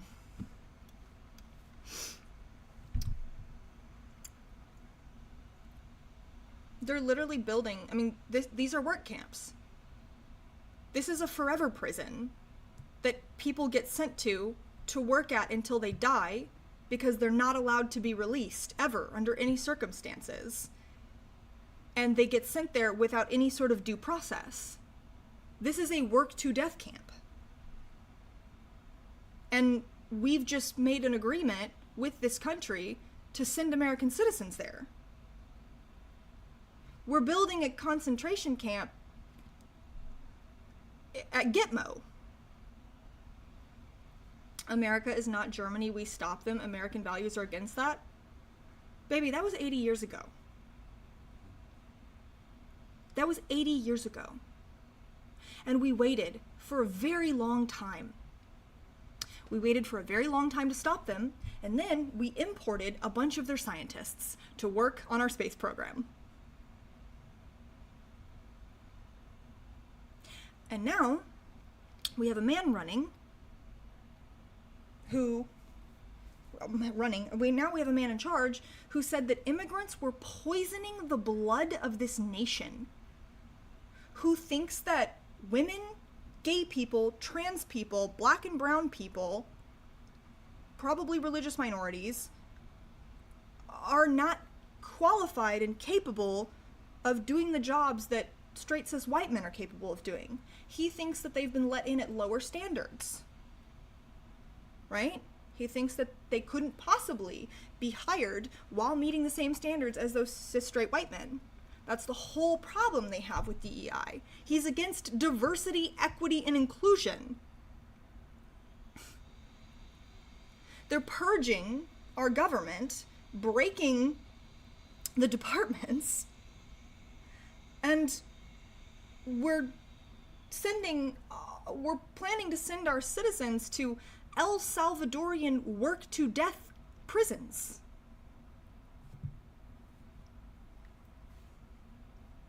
In fairness, the Soviets also got a bunch of Nazi scientists for their space program. Yeah, but we're not pretending that they're good, that was a good thing, or that they had good people in their government either, you know?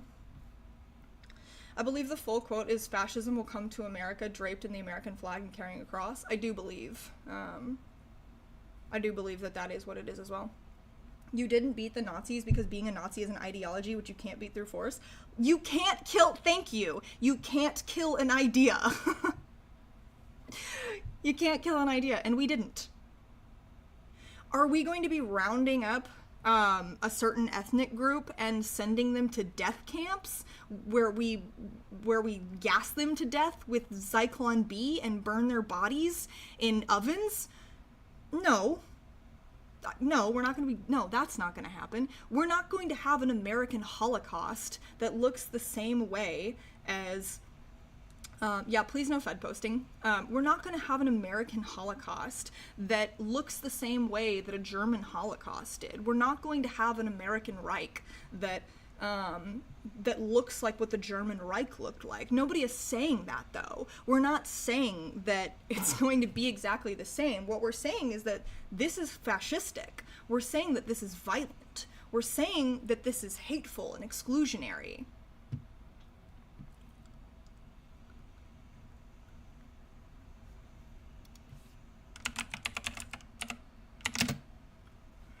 You know, another thing for you to note is that Elon Musk, who now has access to the Treasury and USAID and is shutting down departments, American government departments, because he feels like it, and is partnering with attorneys to prosecute journalists who reveal who is in his Doge department.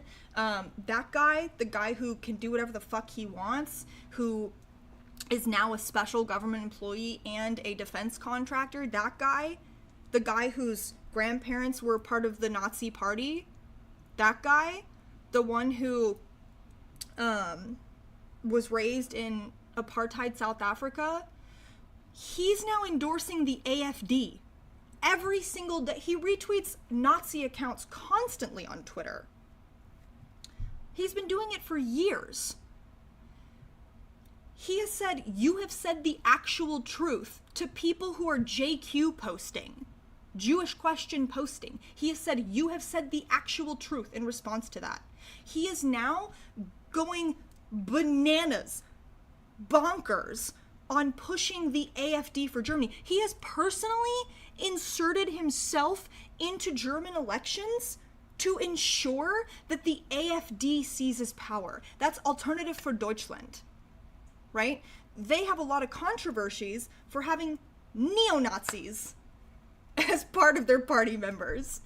People who've said slogans that came from Nazi Germany. People who have been, there's photographs of them literally doing the salute. Elon Musk himself did the fucking salute at the inauguration.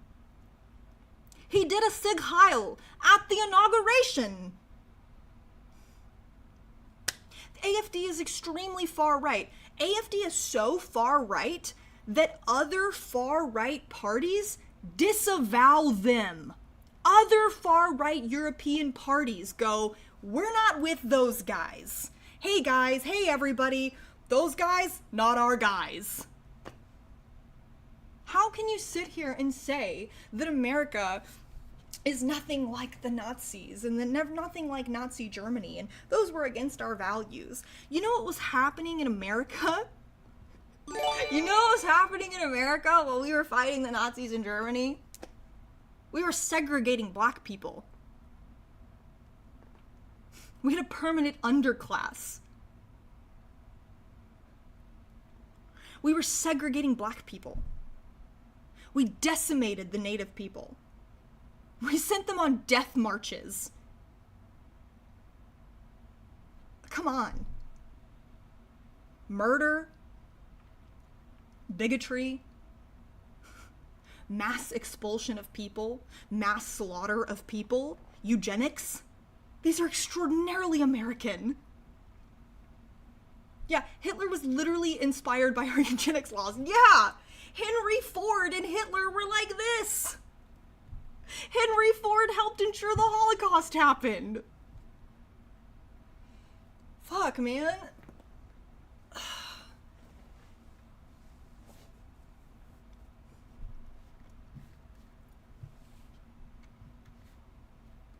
My grandmother went to a segregated school. Jesus fucking Christ. Dude, Ruby, fuck. I'm so sorry. Ruby Bridges. Ruby Bridges' mother died recently. Like a couple of years ago. You realize that? Ruby Bridges is still alive. Ruby Bridges' mom died recently.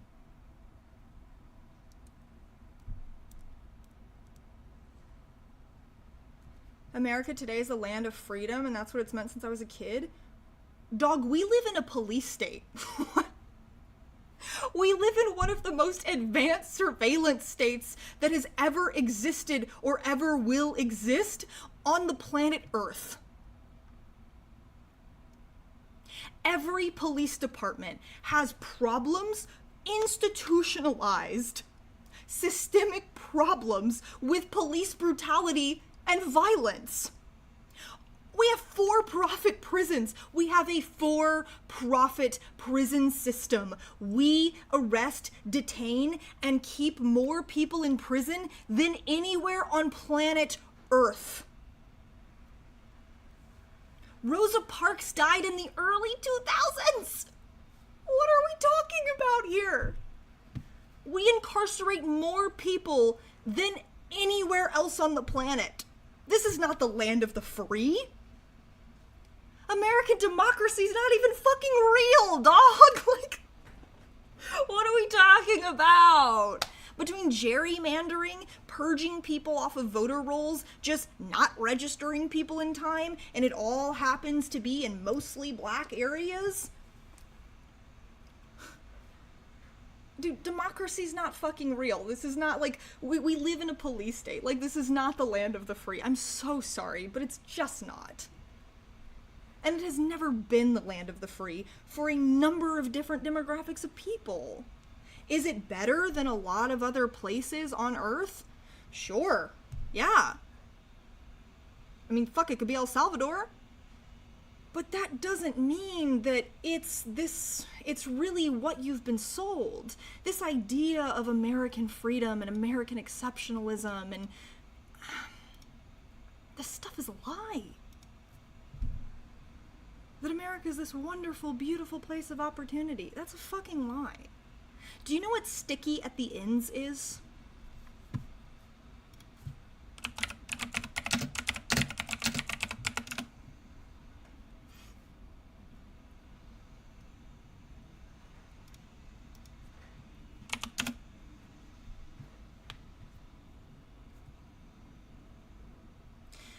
It's an economics concept.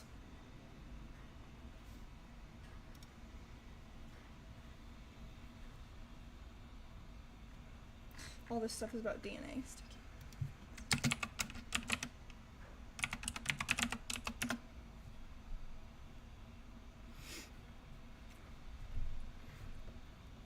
It's an economics concept that talks about how here in America, if you were born in the top fifth quintile or the bottom fifth quintile of income, you almost never move. Those at the ends of income distribution are stuck there across generations. When you're born at the bottom, you don't get out. When you're born at the top, you have too much to fail downwards. You fail upwards. That is how our system is set up on purpose.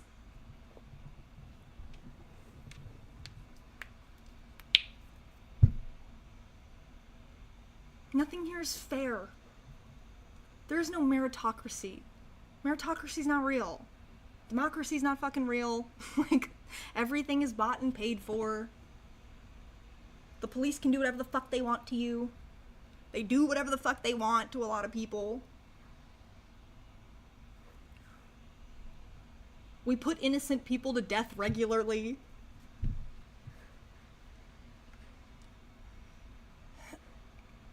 And now, our institutions, the institutions that we have in place that are meant to try and make this the land of the free, that are meant to prevent us from being as bad as a place like El Salvador, Trump and Elon Musk and all of the tech billionaire oligarchs are purposefully dismantling them.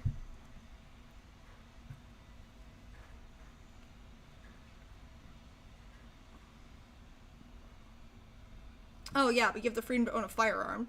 Yeah. There are rural police departments that have APCs, leftover Iraq War armored personnel carriers. Yeah, that's called the 1033 program. The 1033 program gives police departments absolutely batshit insane equipment that the military doesn't use anymore. The 1033 program, which allows law enforcement agencies to acquire excess military equipment, includes a wide range of items like rifles, pistols, shotguns, ammunition, night vision devices, body armor, tactical vehicles, including armored personnel carriers and MRAPs, military-grade clothing, generators, flashlights, medical supplies, communication equipment, bayonets, grenade launchers, and various utility vehicles. Our police are armed to the fucking teeth like the military because they're getting it from our military. Remember all that American dark money that supported the Nazi Party? Remember how the Koch brothers' father supported the Third Reich by selling Hitler a lot of oil and making a fucking fortune on it, and now the Koch brothers are some of the richest people in the entire country and the entire world, and they created the network that has pushed us further and further right and has from the ground up created fake grassroots political movements that are anarcho-capitalist in nature, and they've worked to strip social safety nets and funding, and they've worked to create institutions, entire wings, economic programs, and choosing professors in colleges and controlling what kids are taught in schools. Oh, and they can spend $1 million on people getting elected into conservative offices, starting at a local level and building all the way up, contributing to various conservative think tanks which put out batshit wild media, and influence the kind of stuff you see in the media, influence the kind of stuff that gets written by Alec, that gets pushed to politicians. There's no freedom. That's not real.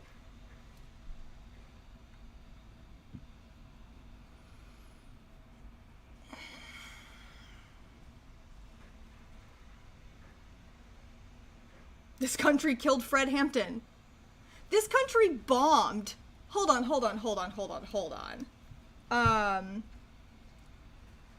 What is the name of the building of, it was like a black food kitchen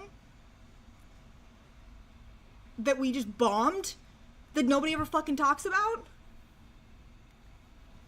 Country's cook, bro, for real, no cap, on God, bruh. Yeah, come on. Fred Hampton was 21 years old when they murdered him.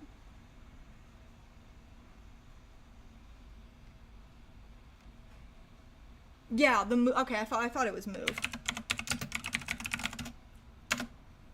Yeah, in Philadelphia.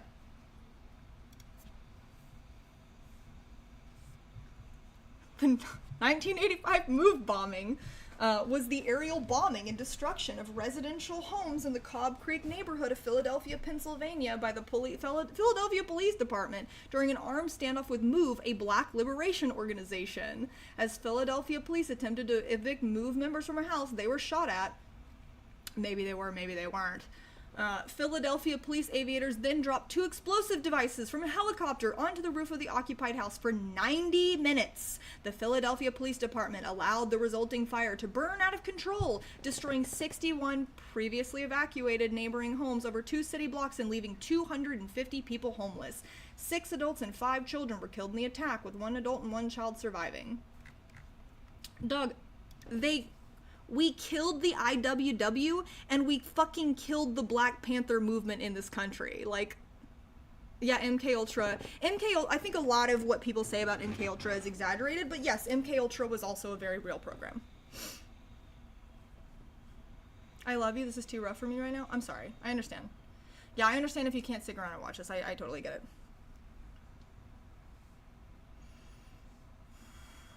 Y'all thought Trump was going to do a lot of bad stuff last time and it ended up being fine. He did a lot of bad stuff last time. It wasn't fine. It's super not fine. 1 million people died of COVID. That sounds like what happened in Waco. Yeah, they really fucked up in Waco too. Yeah, like a lot of people died last time Trump was president because of his policies.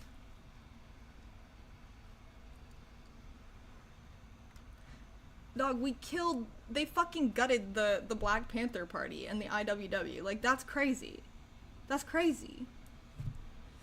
In the the early 1910s, Woodrow Wilson used to play, what is it? What is the fucking movie? Birth of a Nation at the White House, and then he shut down every newspaper that was critical of him joining World War I. They completely crippled the American communist movement at the time, which in the 10s and 20s, communism was actually flourishing in this country. He killed the IWW, which is the International Workers of the World.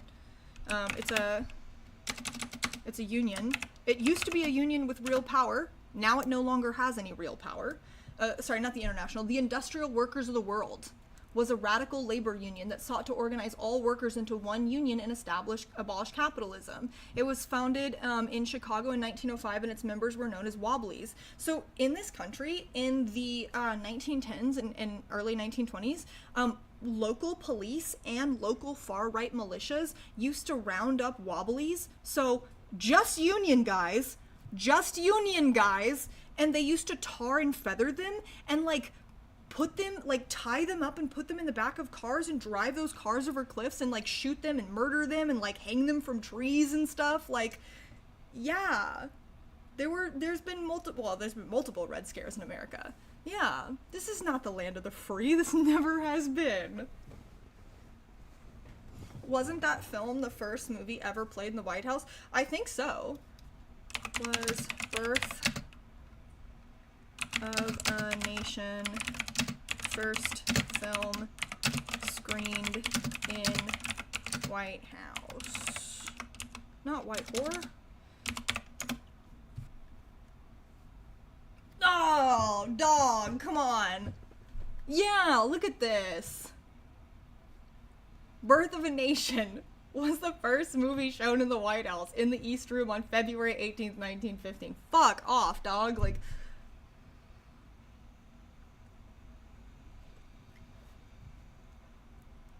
Woodrow Wilson used to show Birth of a Nation all the time. It wasn't one time. He showed it all the time.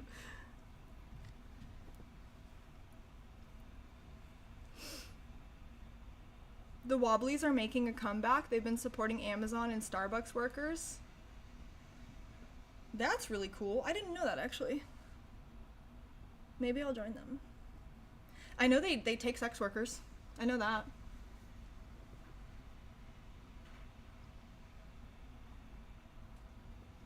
Yeah, the FBI very purposefully infiltrated the IWW and crushed it from the inside out. They fucking gutted it and arrested tons of Wobblies, and it's really, really sad, actually. Fun fact, Birth of a Nation single-handedly revived the Klan. Yep.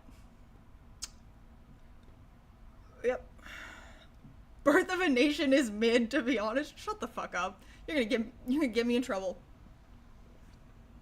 The police literally gunned down a bunch of Wobblies in the city I live in now. Yep.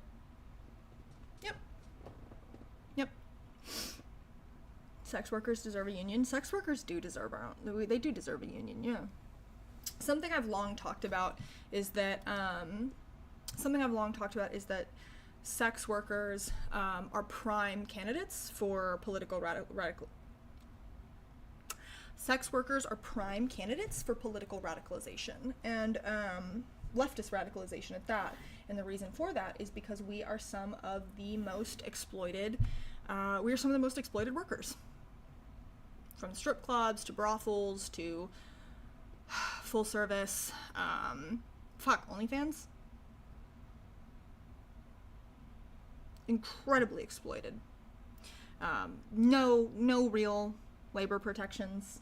No one who really advocates for us. We are not considered like a voter bloc that anyone needs to appeal to. FOSTA and SESTA have been really terrible. There's actually, I mean, there's tons of legislation that hurts us, even those of us who do legal forms of sex work. Yeah, sex workers are prime candidates for radicalization. The left should embrace them. I've been saying this for a long time.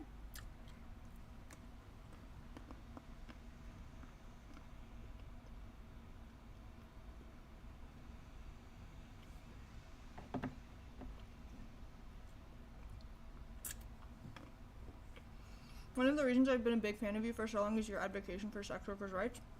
Thank you. Good. Good. Oh, Tyrnex, I didn't see that you gave another sub. Thank you. Damn, we're 2 away.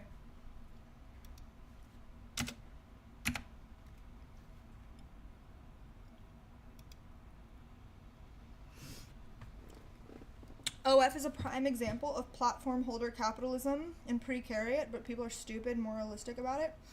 So OnlyFans takes 20% off the top, and a lot of girls have a manager. So like I had management at one point, and I was giving 20% to OnlyFans. I was giving another 30% to my manager, and then I was putting aside 20% for taxes. So you guys do the math about how much of the revenue I generated I was able to keep. It's not a lot. Here in Australia, we have a sex worker organization called the Scarlet Alliance. Me and the Scarlet, I don't know if Scarlet Alliance, that does not sound sustainable, to be honest. It is not. Good thing I generate a lot of money that I get to keep very little of. I'm not sure if it might be the Red Umbrella that follows me back, or it might be Scarlet Alliance. One of them follows me back, follows me online. Let's see if it's Scarlet Alliance. But yes, I am familiar with Scarlet Alliance. Let me make sure I'm spelling this right.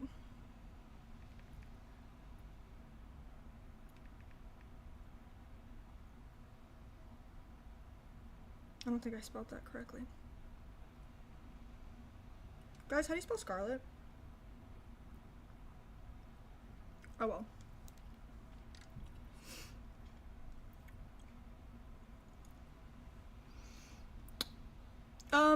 I think my manager at the time she was doing a lot of really good work for me. But it didn't change the fact that, like, that's still giving someone a third of your income when the platform that you're on takes a fifth of your income, and then you give away another third, and then you have to set aside another fifth for taxes. Just like...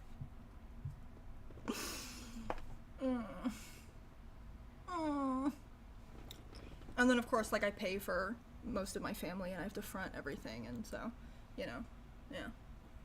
Not great. Not ideal. But things are a lot better now. Let's check out this. Yeah, let's look at the Scarlet Alliance one real quick. I want to end this on a good note.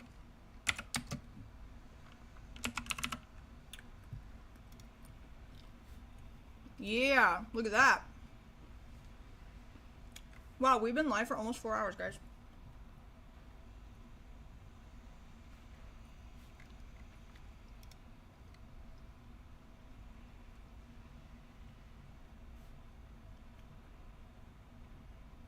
This is really cool.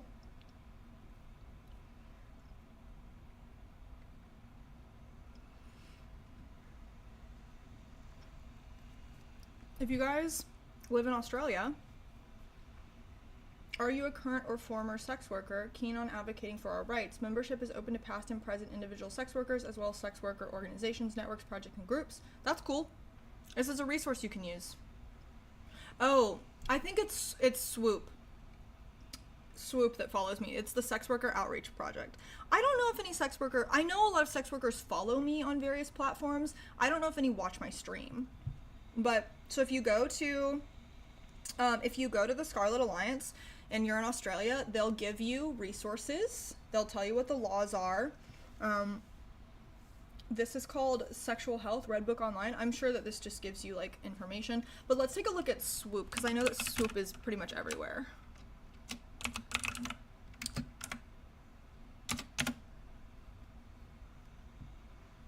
No. Not swap. Swoop. Ah, there we go.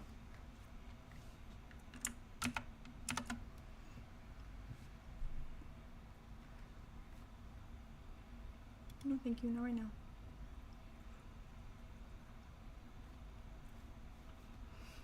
So if you are a sex worker, clicky ass keyboard. It's a mechanical keyboard. It's clicky on purpose. If you are a sex worker and you are looking for help, you are looking for resources, you are looking for information on the laws, I would highly recommend that you check out Swoop, Sex Worker Outreach Project.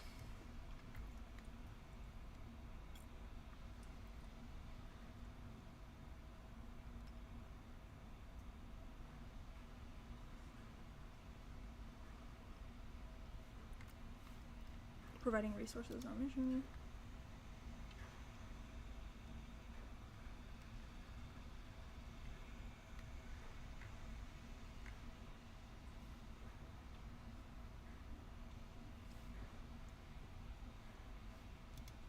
I wonder if this will tell you. Okay. Yeah, so this is people that they collaborate with. Oh, the Austin Unhoused Project. That's cool.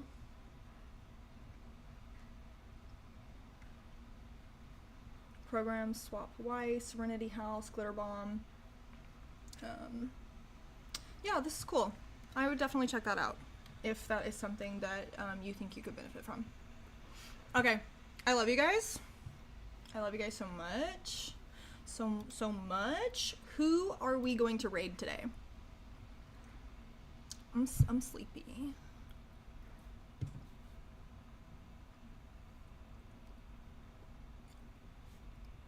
Maybe Riverboat? It was nice to meet you too. Do we want to do Riverboat?